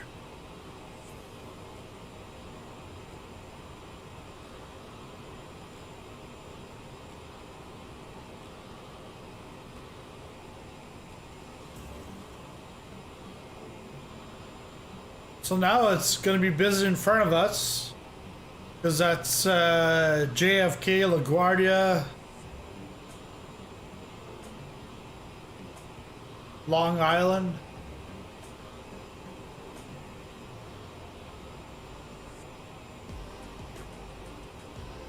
When do I start the descent?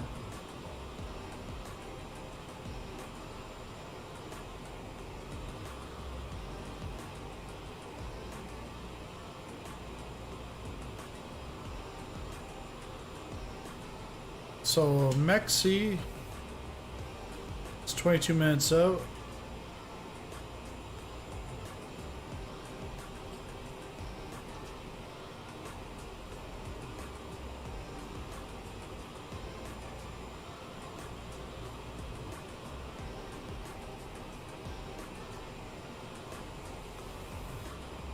Okay, so got JFK and then Mexi.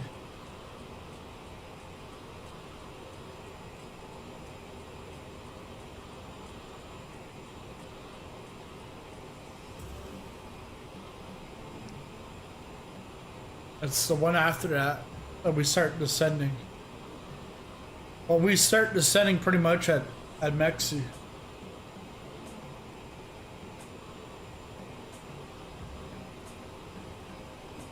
Okay.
So this is all Long Island.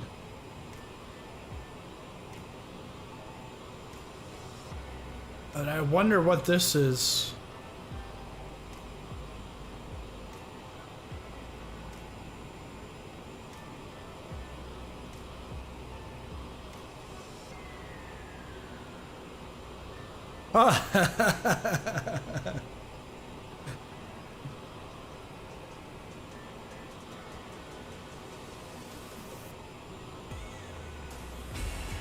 There we go.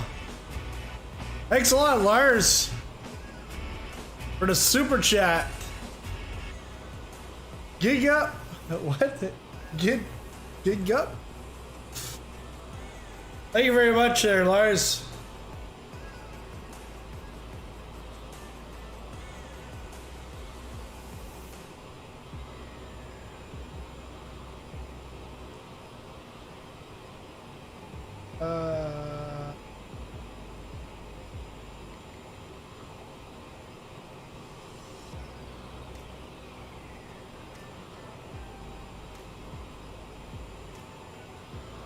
we're gonna be too high really to see New York. But I'll see if we can see on the pilot side. Pull up, yeah.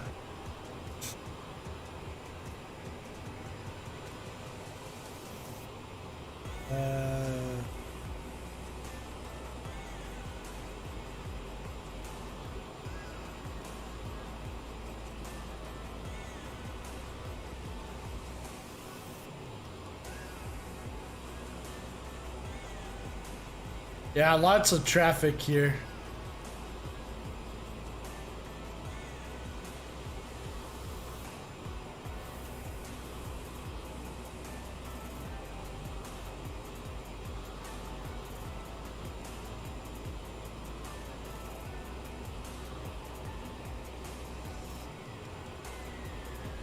Yeah, because we'll be passing the JFK.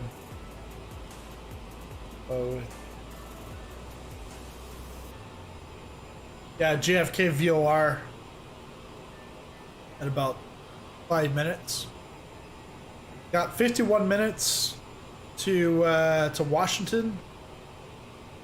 19 to Mexi. Yeah, well, 18 now to Mexi, and that's where we'll start our slow descent.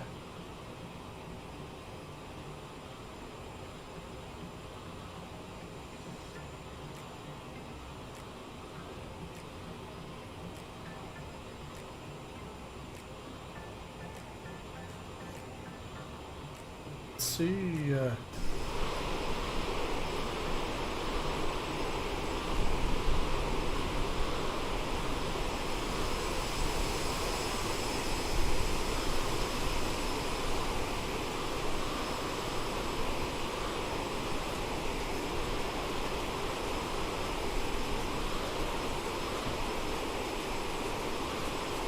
got some clouds in New York City and Long Island.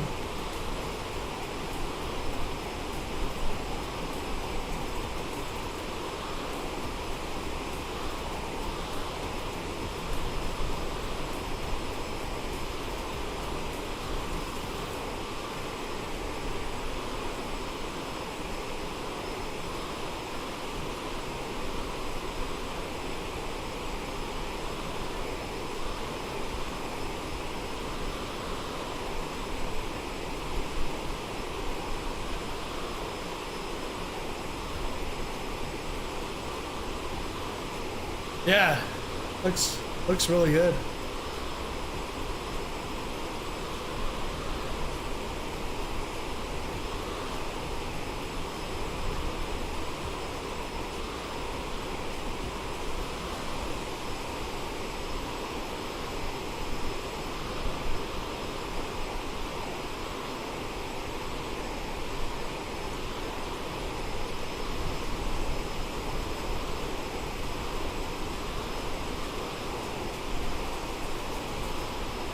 To me, it's like, why get fooled by one of those like enhanced lighting for a city?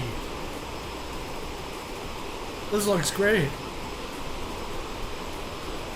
Because something new that was in the marketplace this past week was Miami, Fort Lauderdale, and Key West. And I said in my video, don't get fooled. That's not 3 major airports in a package for like 12, 15 bucks US. No, that is just lighting. For, yeah, I think it was about 10 bucks US. Like, don't get fooled into that kind of stuff.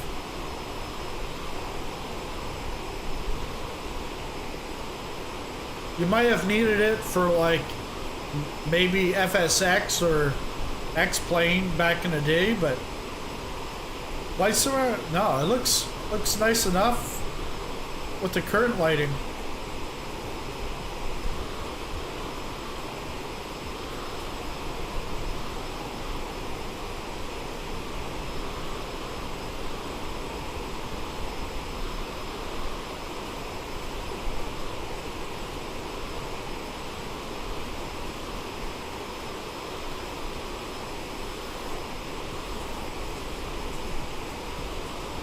Like here you can see like there's pockets of people flying, like in Boston, New York City. Now it's gonna get jittery here.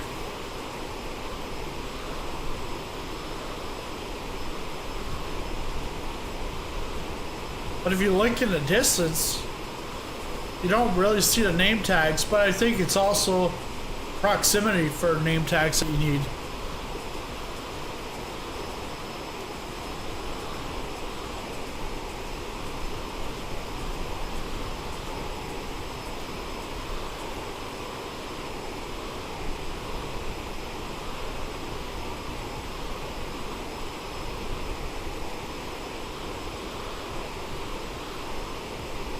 So this is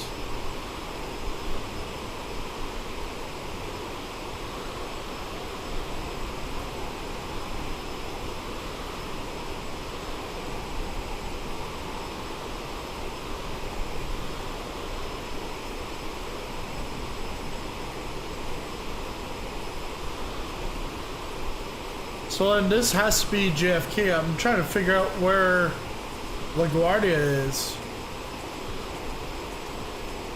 But I can't zoom in any closer.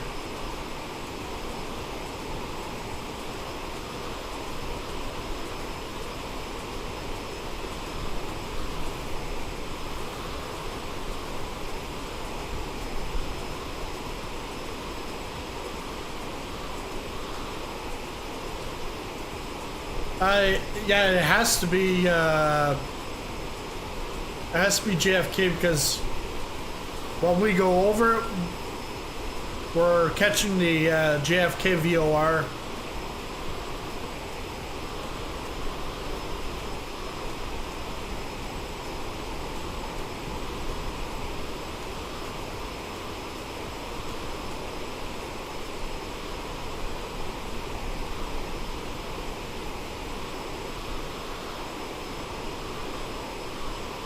Yeah, because the difference between the two is like, yeah, they have more planes and the flight model is more precise or like better flight model. But then this has the visuals and you can do VFR flying. While X-plane, it's tougher to do VFR flying. But once we get the PMDGs coming in and the airplanes start to come in, then it's really gonna be good.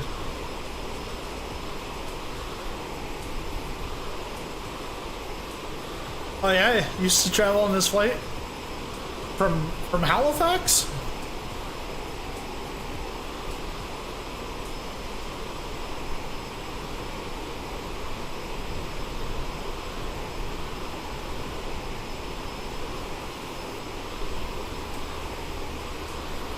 Okay, from Halifax to DC.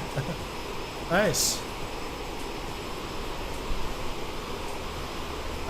I did it once. I was supposed to, but not to Reagan. It was I had to go to Boston, then to Dulles, and then I was going to Arizona. But my flight was delayed 2 hours here in Halifax. And in the end, they said, make sure you use the bathroom before getting on the plane.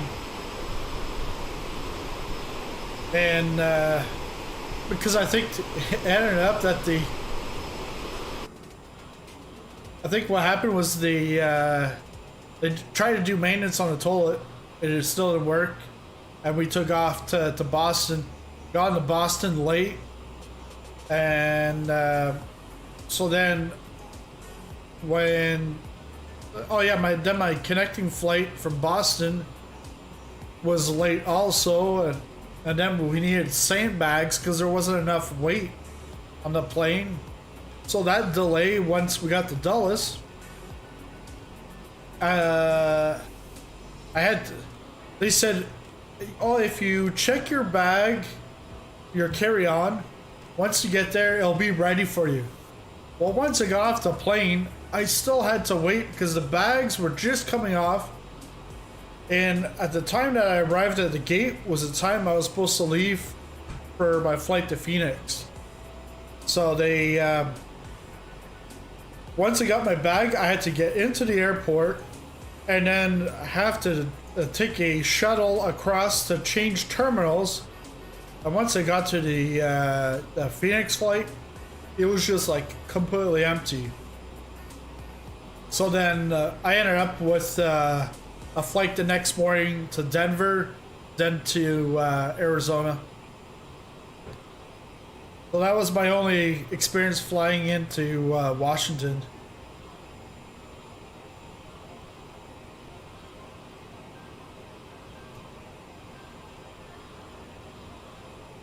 X-Plane will be dead very soon. No. They actually have a big announcement coming up at the Flight Sim Expo, where they'll be announcing like X-Plane 12 or next generation, because they're bringing like they're doing their own weather model. The thing with X-Plane is more of the simulation rather than the visuals, because Microsoft will always beat them out on the visuals, because X-Plane will never be able to get the data, like that data streaming. What's this? Austin, you said, no, we'll never do that.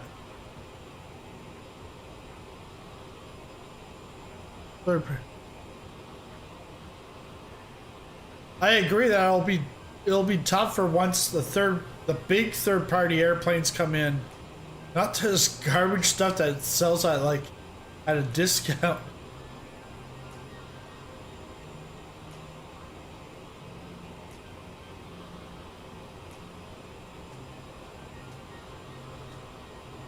Okay, so we're...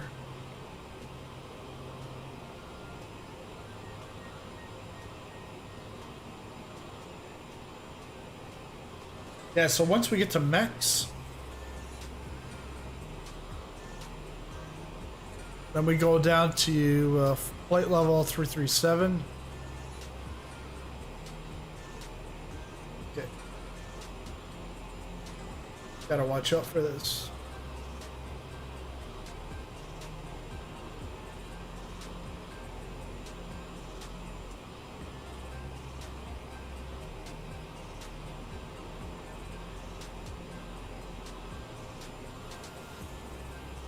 Yeah, well, yeah, Emma, yeah.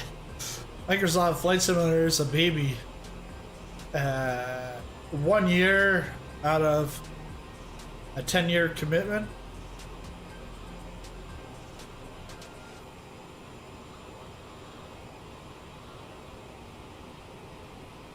Like, I don't even think it's gotten to like 50% of N1 yet on the takeoff. Might still have the reverse thrust.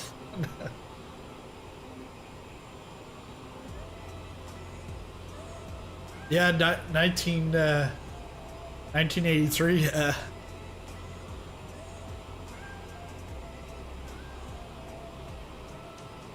I still remember 95 and 98, like, and I used 98 with a keyboard and mouse. I think we did. I think we ended up getting a joystick, and then I bought this joystick like 10 years ago for X-Plane 10,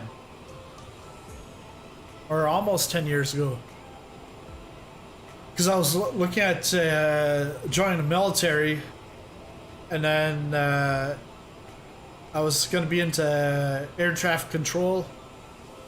And so I was like, oh, I'll get X-Plane 10. Let's try to start learning it. But and they found there was something wrong with my eye, and all right, done with that. All right, move on. First flight simulator, yeah.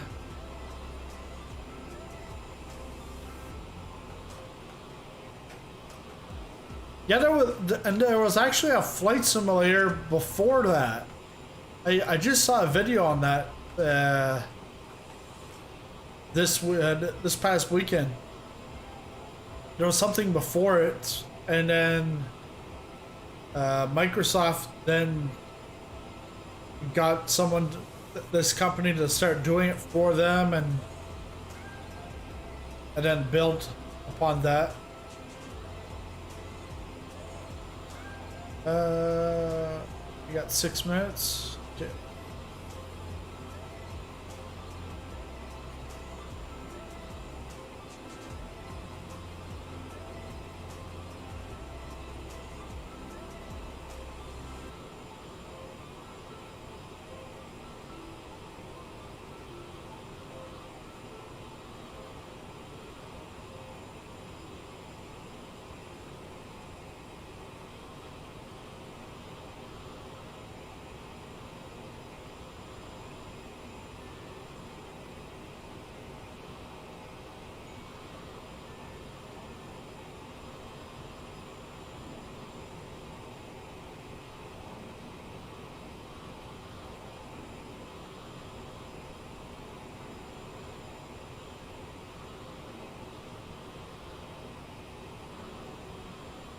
The B-17 flying fortress.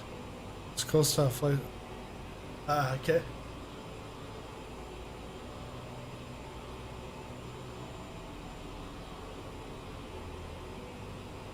Because I can't completely remember, but 95 or 98 was one of the first times that you could fly in more than like a handful of locations. Not sure which one, or if that was actually later on.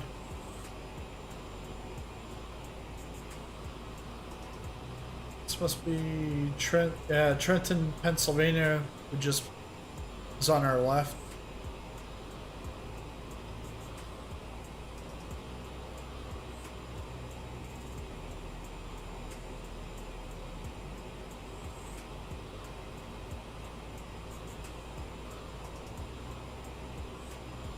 And then Philadelphia.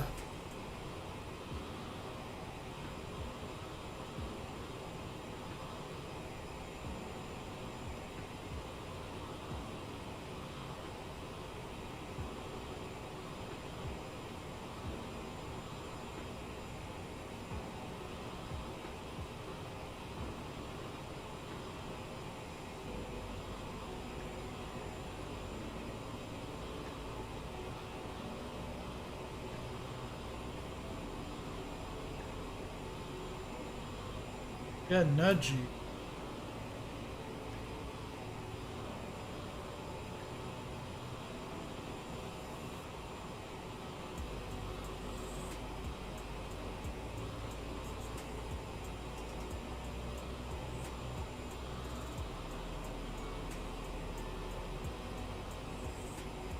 Yeah, so once we get here to our star, that's where the descent starts. Non-turbo jets expect to cross 11,000.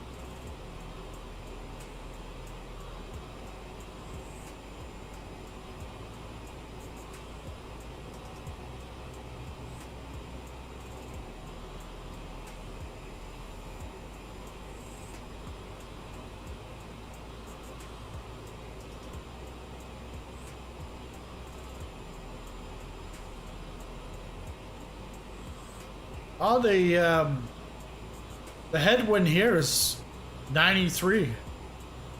A lot better than before, 115.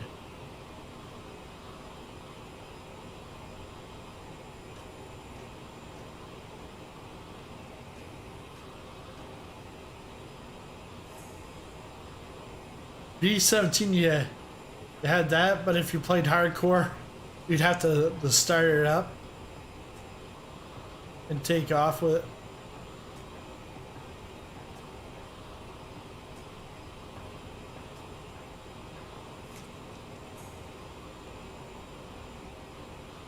Yeah,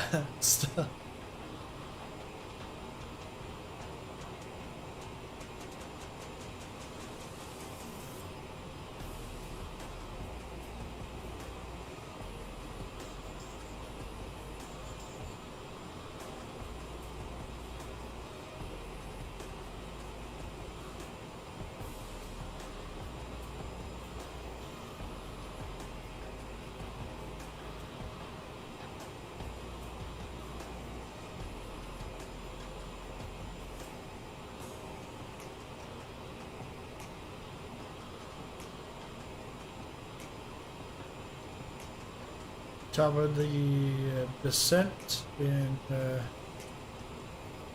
2 minutes.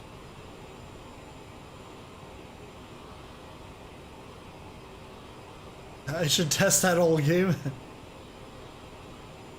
B17.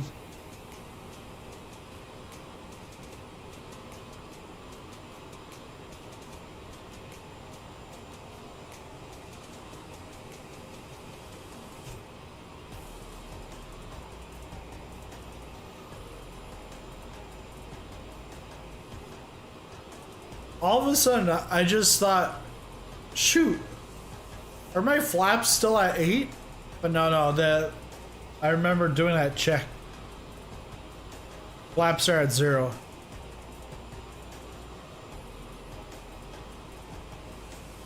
Alright, 2 minutes. 2 minutes and we're going down to 337.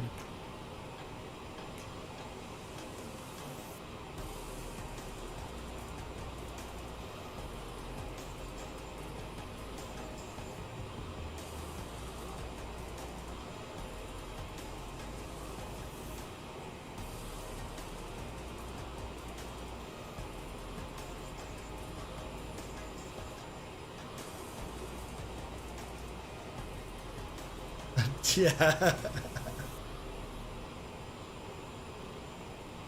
That would definitely suck.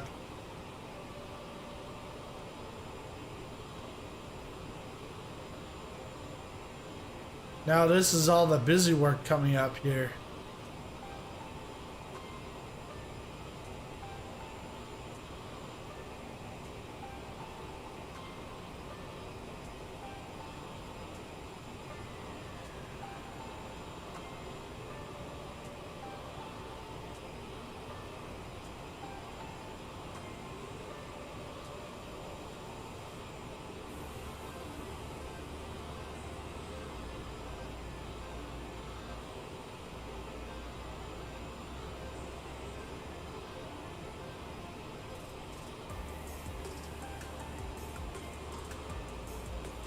Okay, top of the set.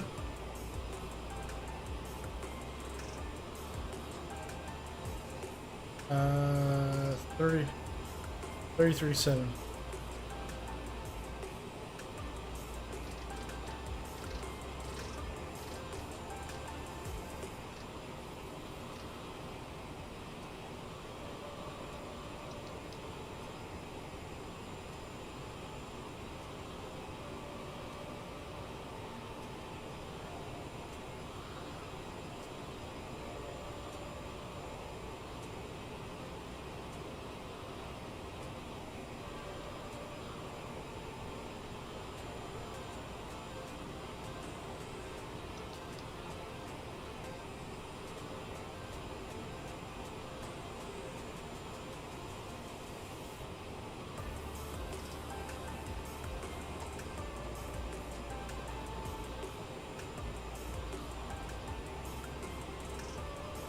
I think this should be good.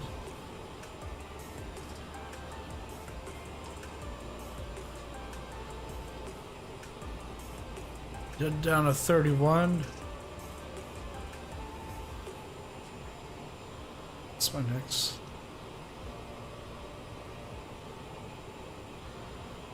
$250 and flight level 189. So let's bring it down to 189.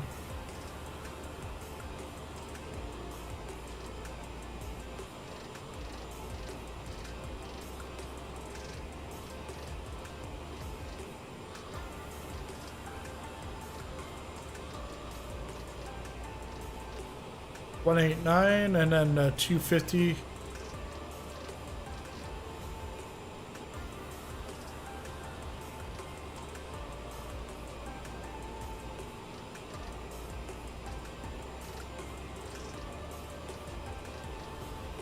There we go.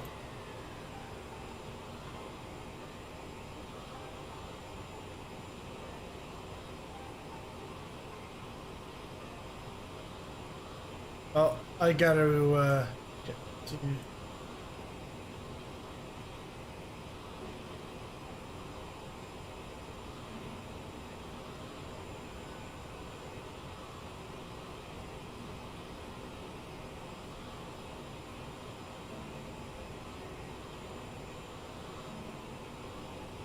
So one thing you got to look at when you're on your descent,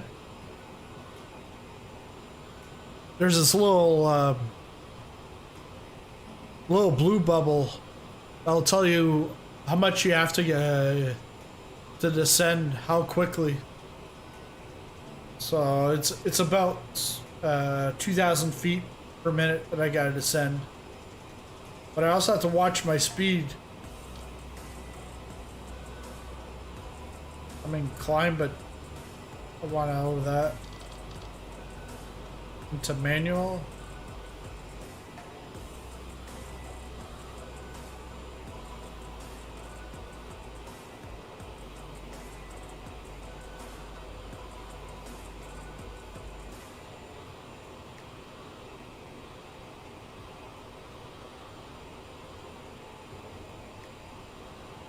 Yeah, and that's all based off of all the legs, all the flight levels.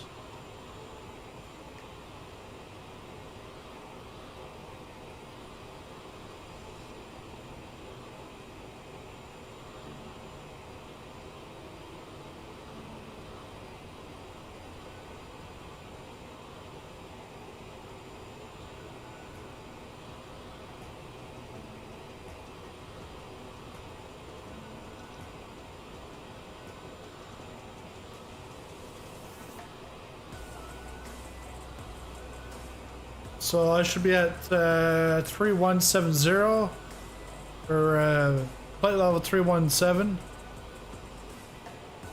and I am like almost right on, bang right on. So I can.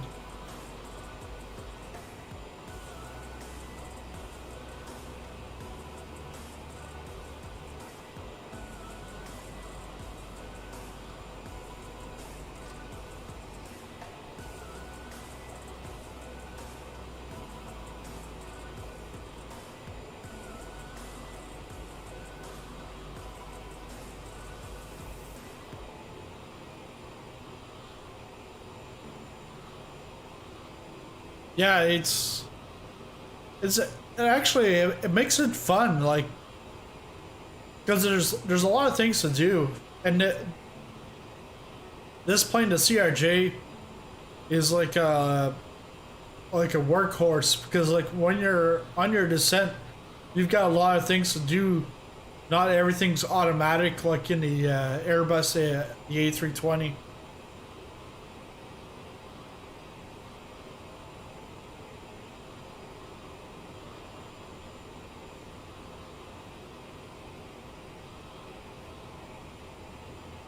So I'm using Navigraphs for charts. Oh yeah, because you don't see the actual title because I have it hidden underneath the overlay. But yeah, Navigraph.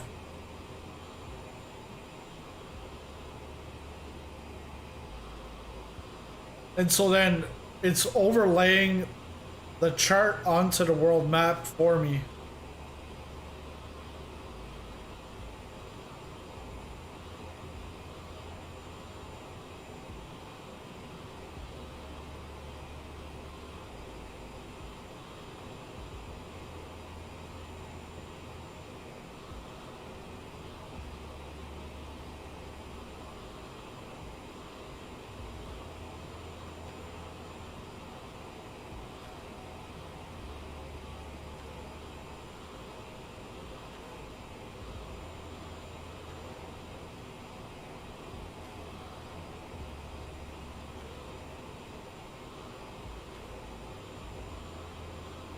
And yeah, like I've only just been getting into this with the CRJ. Like, I think this is like the fourth or fifth time I've flown this aircraft.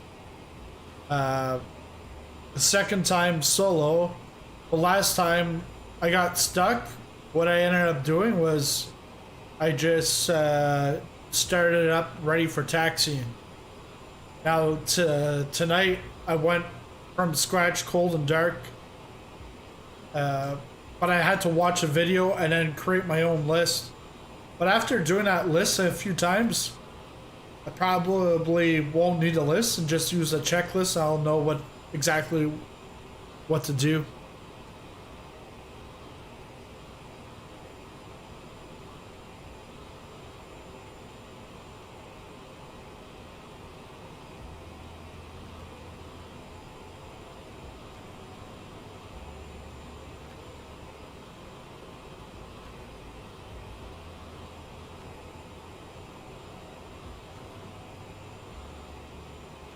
Oh yeah, I really gotta bring down the speed over 300. I pretty much need to bring this to idle.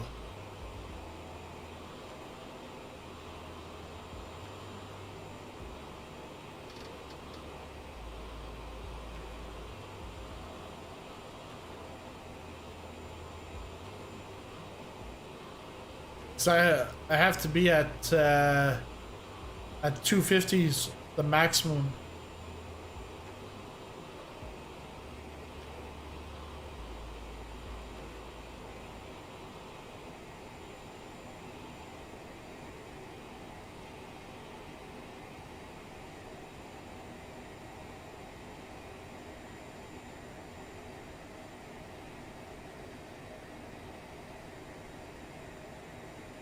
Then let's go back up to autopilot.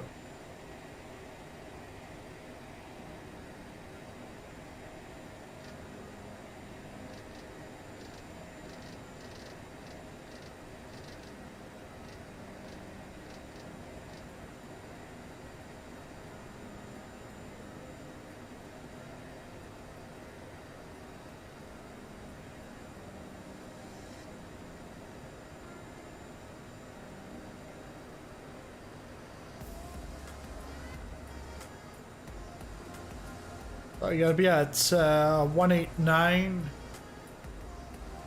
We're gonna make it. I think we're slightly.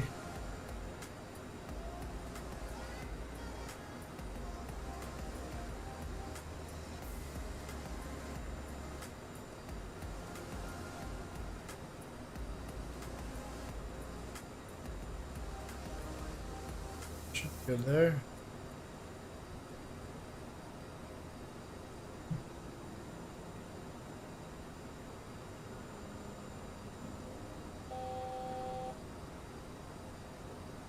For 1,000 from oh,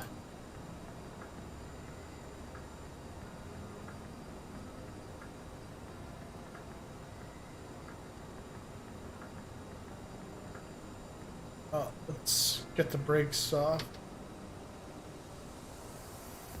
Light spoiler.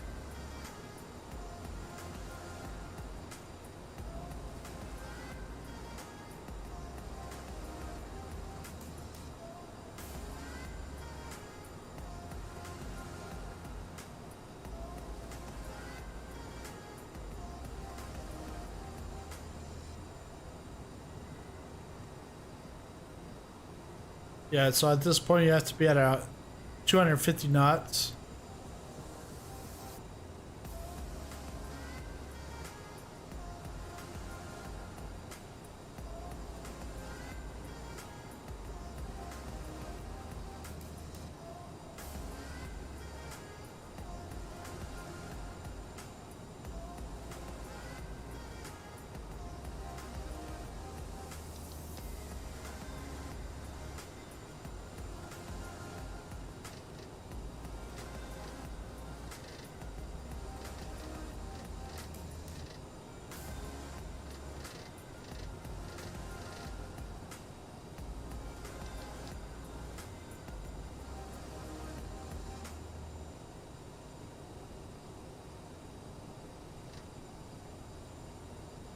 You gotta descend at about 1,000 feet.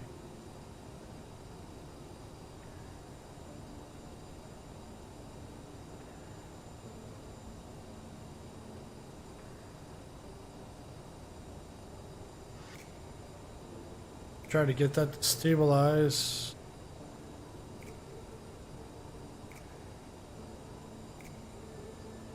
Let's get the Altimeter set.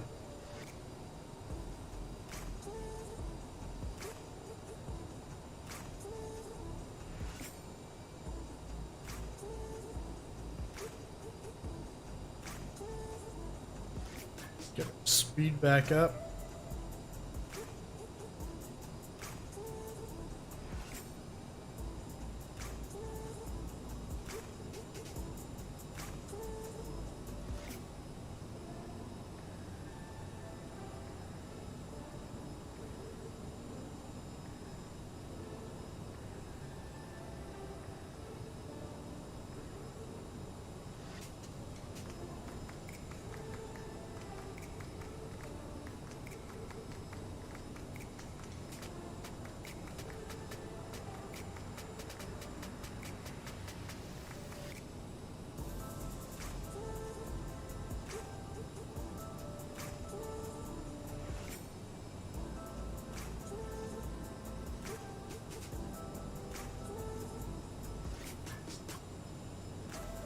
Again.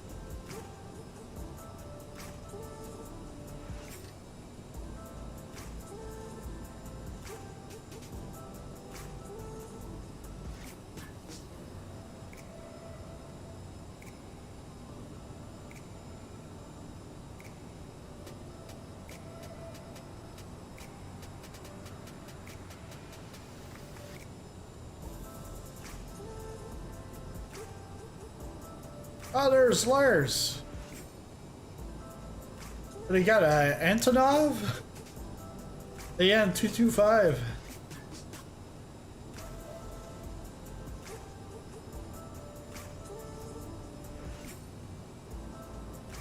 This has to be, I don't want to say Dulles.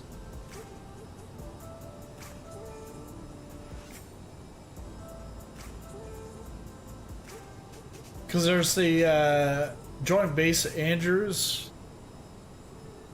I think that could be Joint Base Andrews there.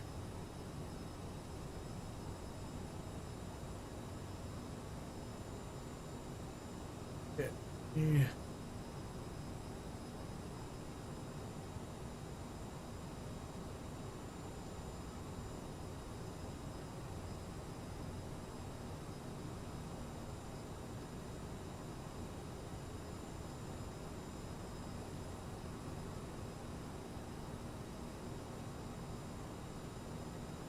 230.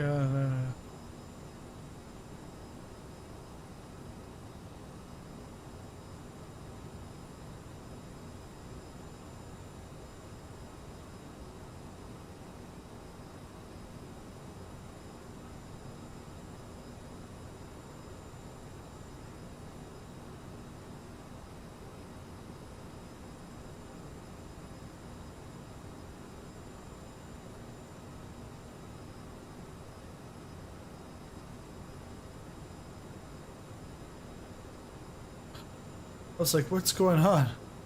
What's my plane tipping?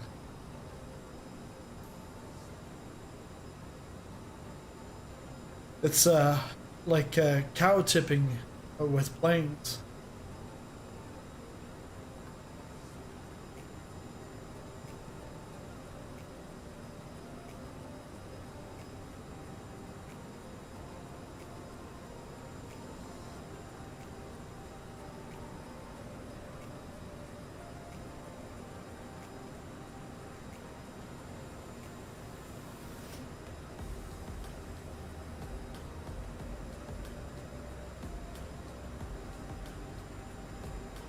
Speeding up.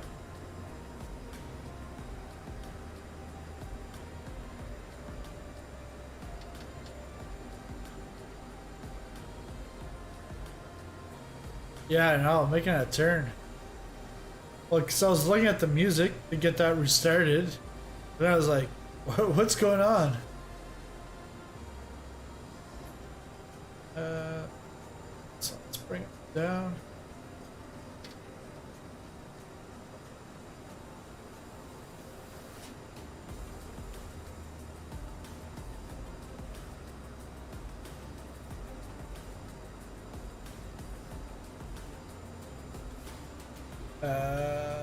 descent. Landing elevation set. Build check.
Gotta slow this thing down.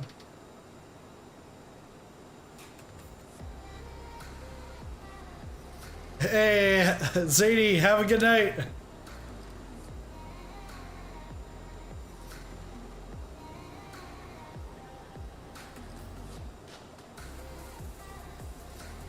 Copied.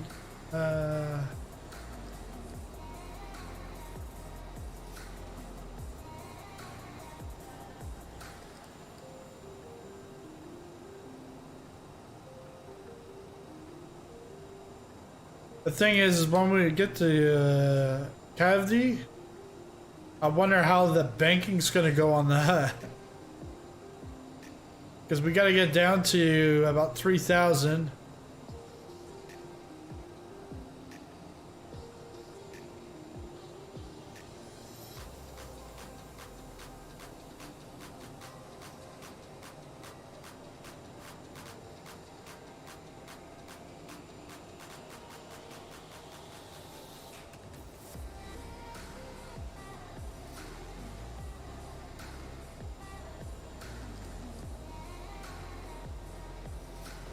Because that's a sharp point. Wondering how this is gonna work.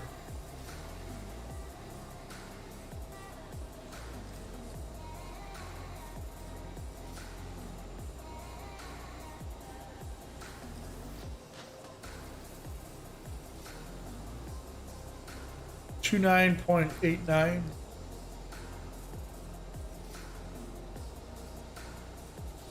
Yeah, I think it's gonna do a sharp turn, but I also do have the.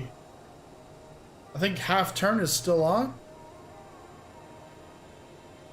Oh no, half bank is off now. Who knows what will happen?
Oh shoot, we need some fuel.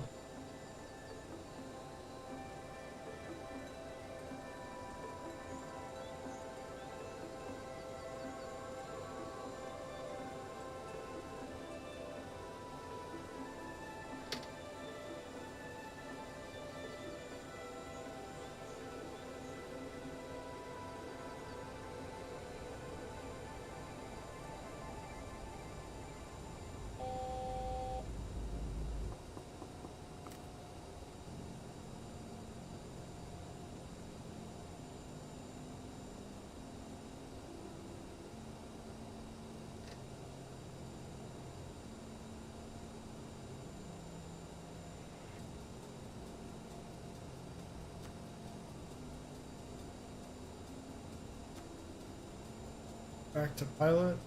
Let's see. So it's gonna do something sharp right here.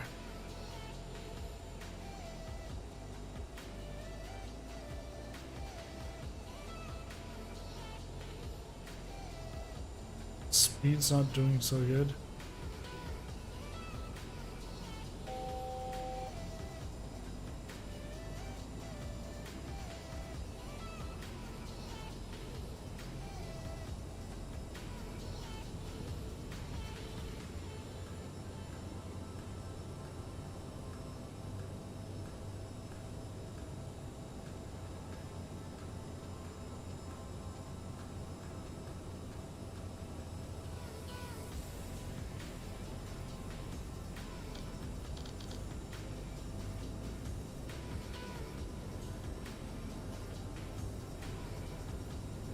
What's he gonna do?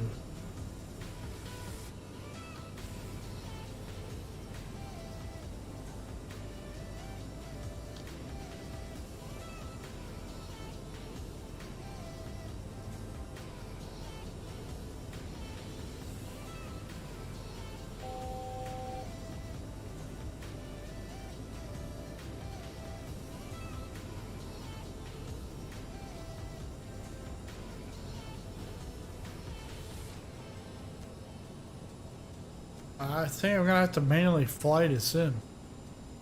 Because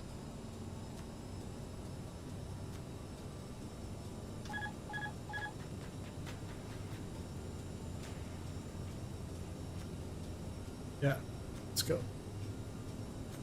Let's take this thing in.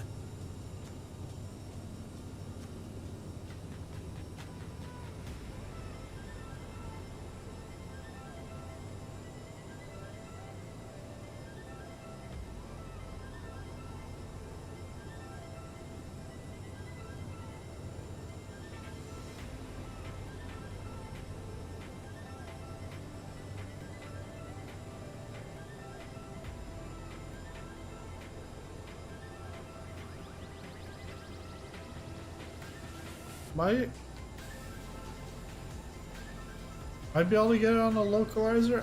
I'm not exactly sure.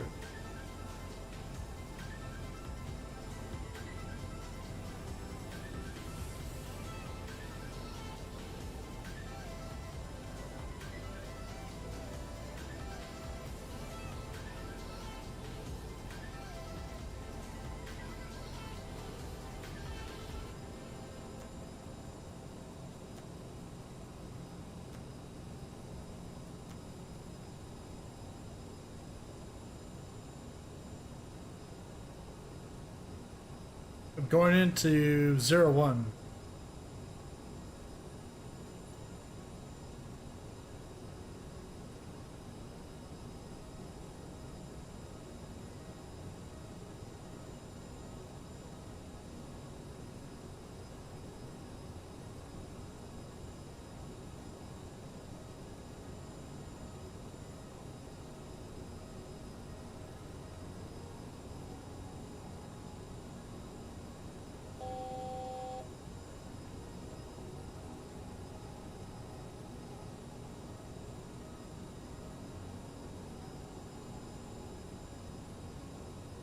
Up a little higher.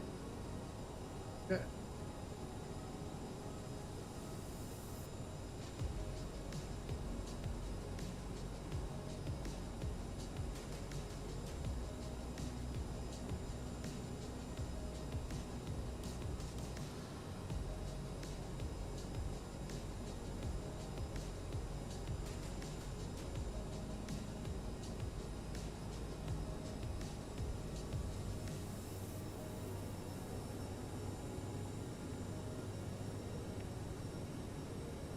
I'm only like 26 nautical miles out.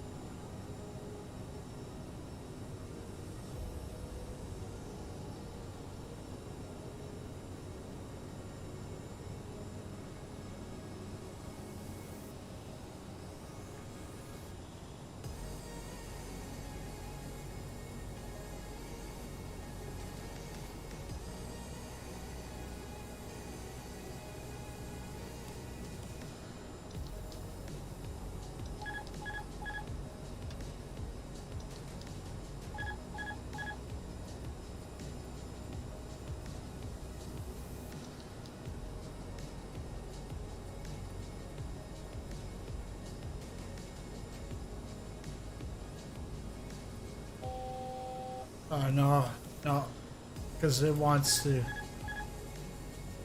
send me back.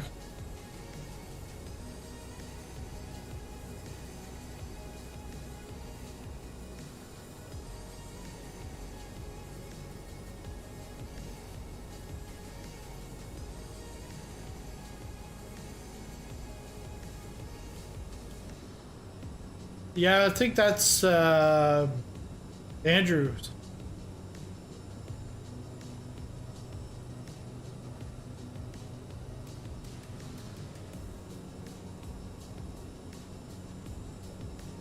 Yeah, the other one's Andrews, and I think where Shawnee is where I'm supposed to be going.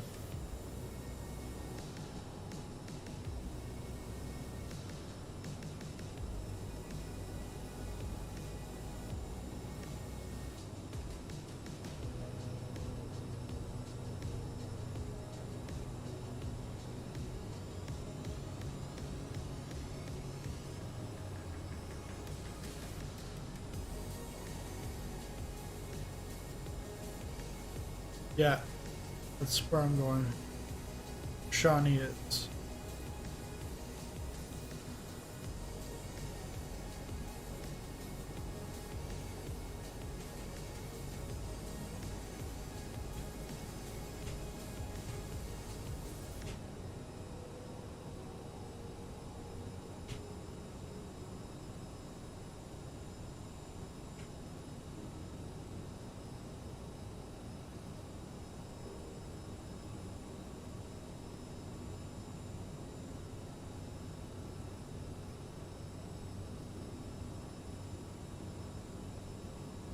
I'm going into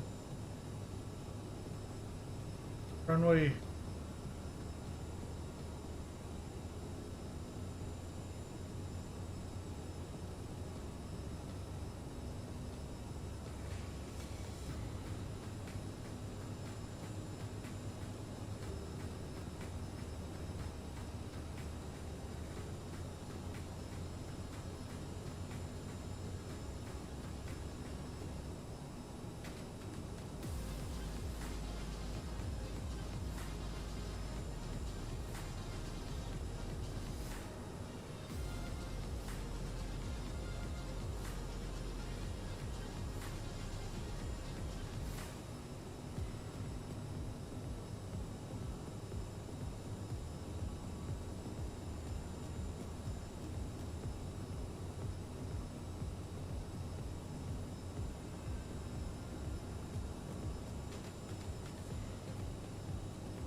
No, yeah, you were right.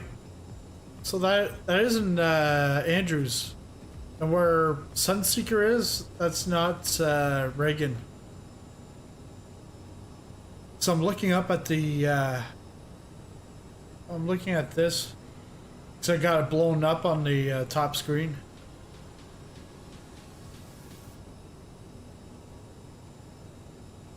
And I see Lars is there, so.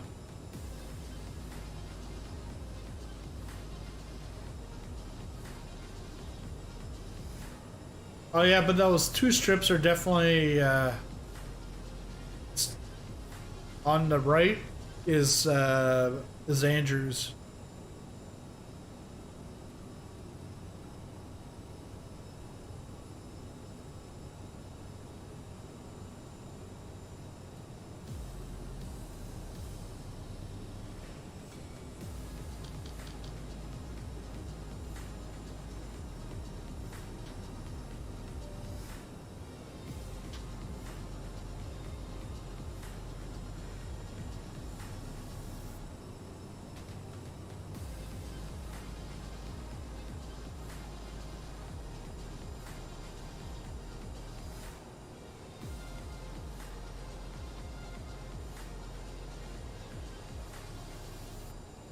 You know what the wind is down here?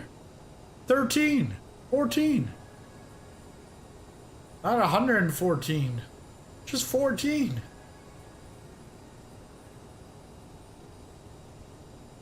I think I should have been flying a lot lower.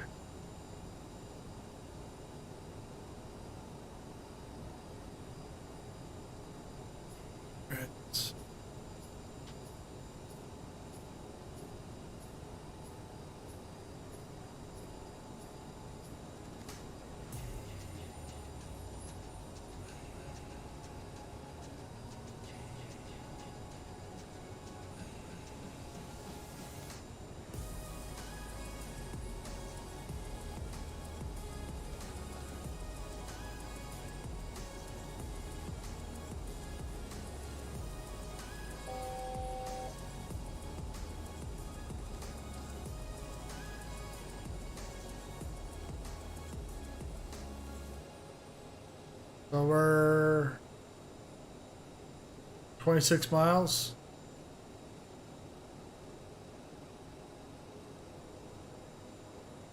No, the Sim Update 6 is like next month, but World Update 6 is tomorrow. So it'll probably be about 8 a.m. or noon Pacific time.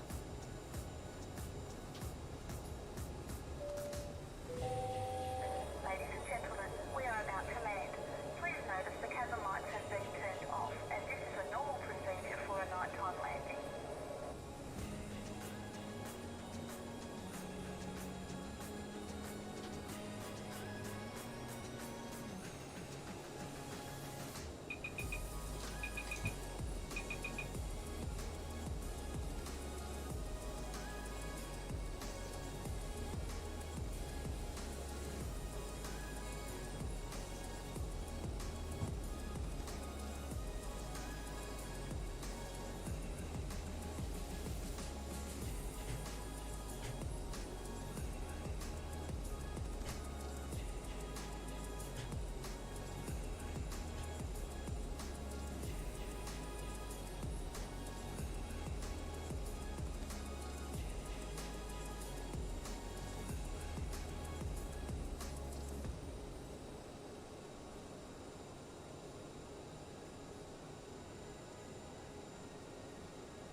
Sync rate.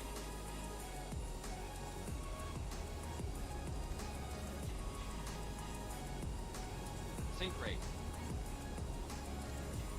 Sync rate. 500. 400.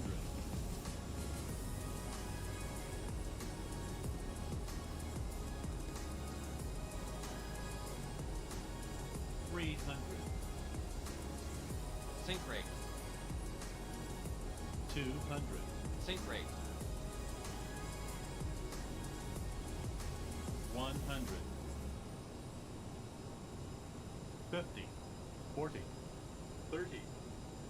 20. 10.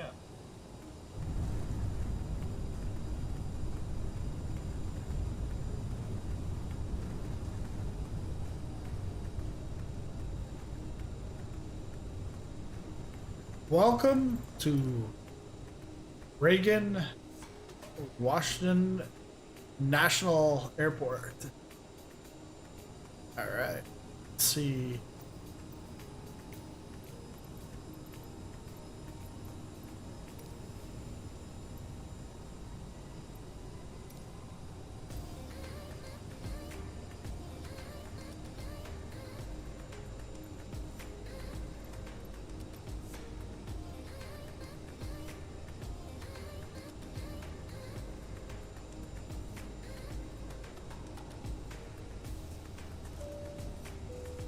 Please remain seated until the aircraft has come to a complete stop.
go.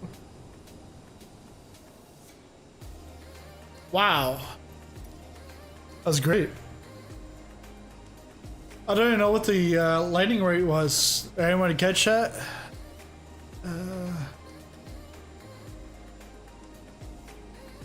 Gear was down. I had to press it twice because I wasn't sure. It should be to September 7th. Has been the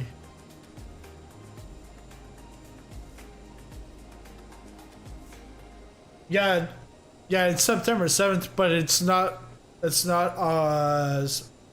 September 7th GMT Zulu. It's all based off of Microsoft headquarters, which is on GMT -7, because I'm -3, and then minus another 4. Yeah. Let's get the jetway connected. The passengers can. Washington ground, Air Canada Alpha Charlie, could you please connect the jetway to the aircraft? Air Canada Alpha Charlie, we can't connect the jetway to the aircraft. Please retry later. Door.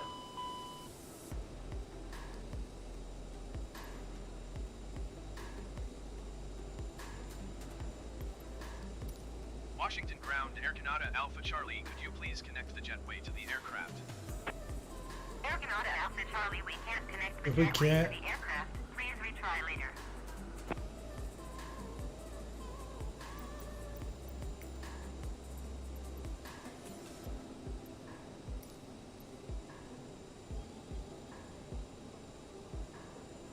Gonna do it?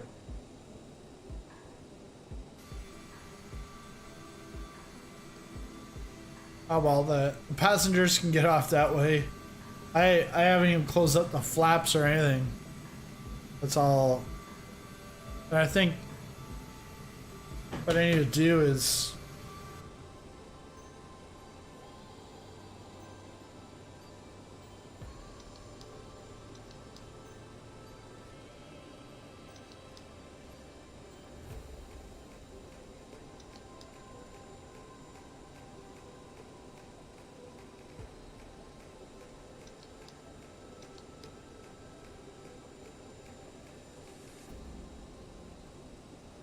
I gotta go to bed.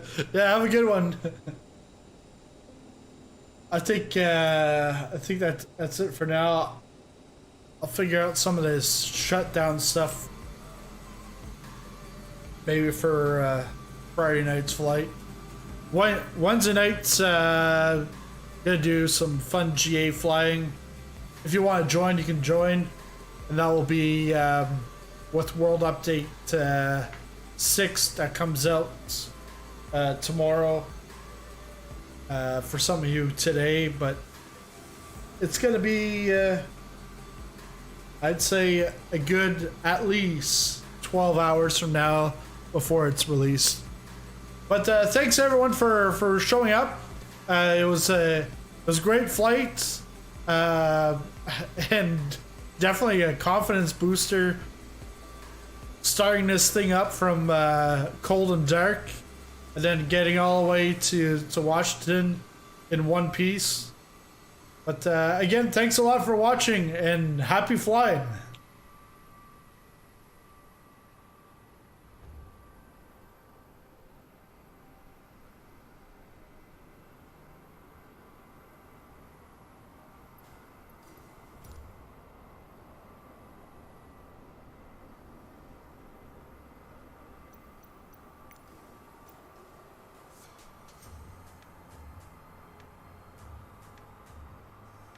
Thank you.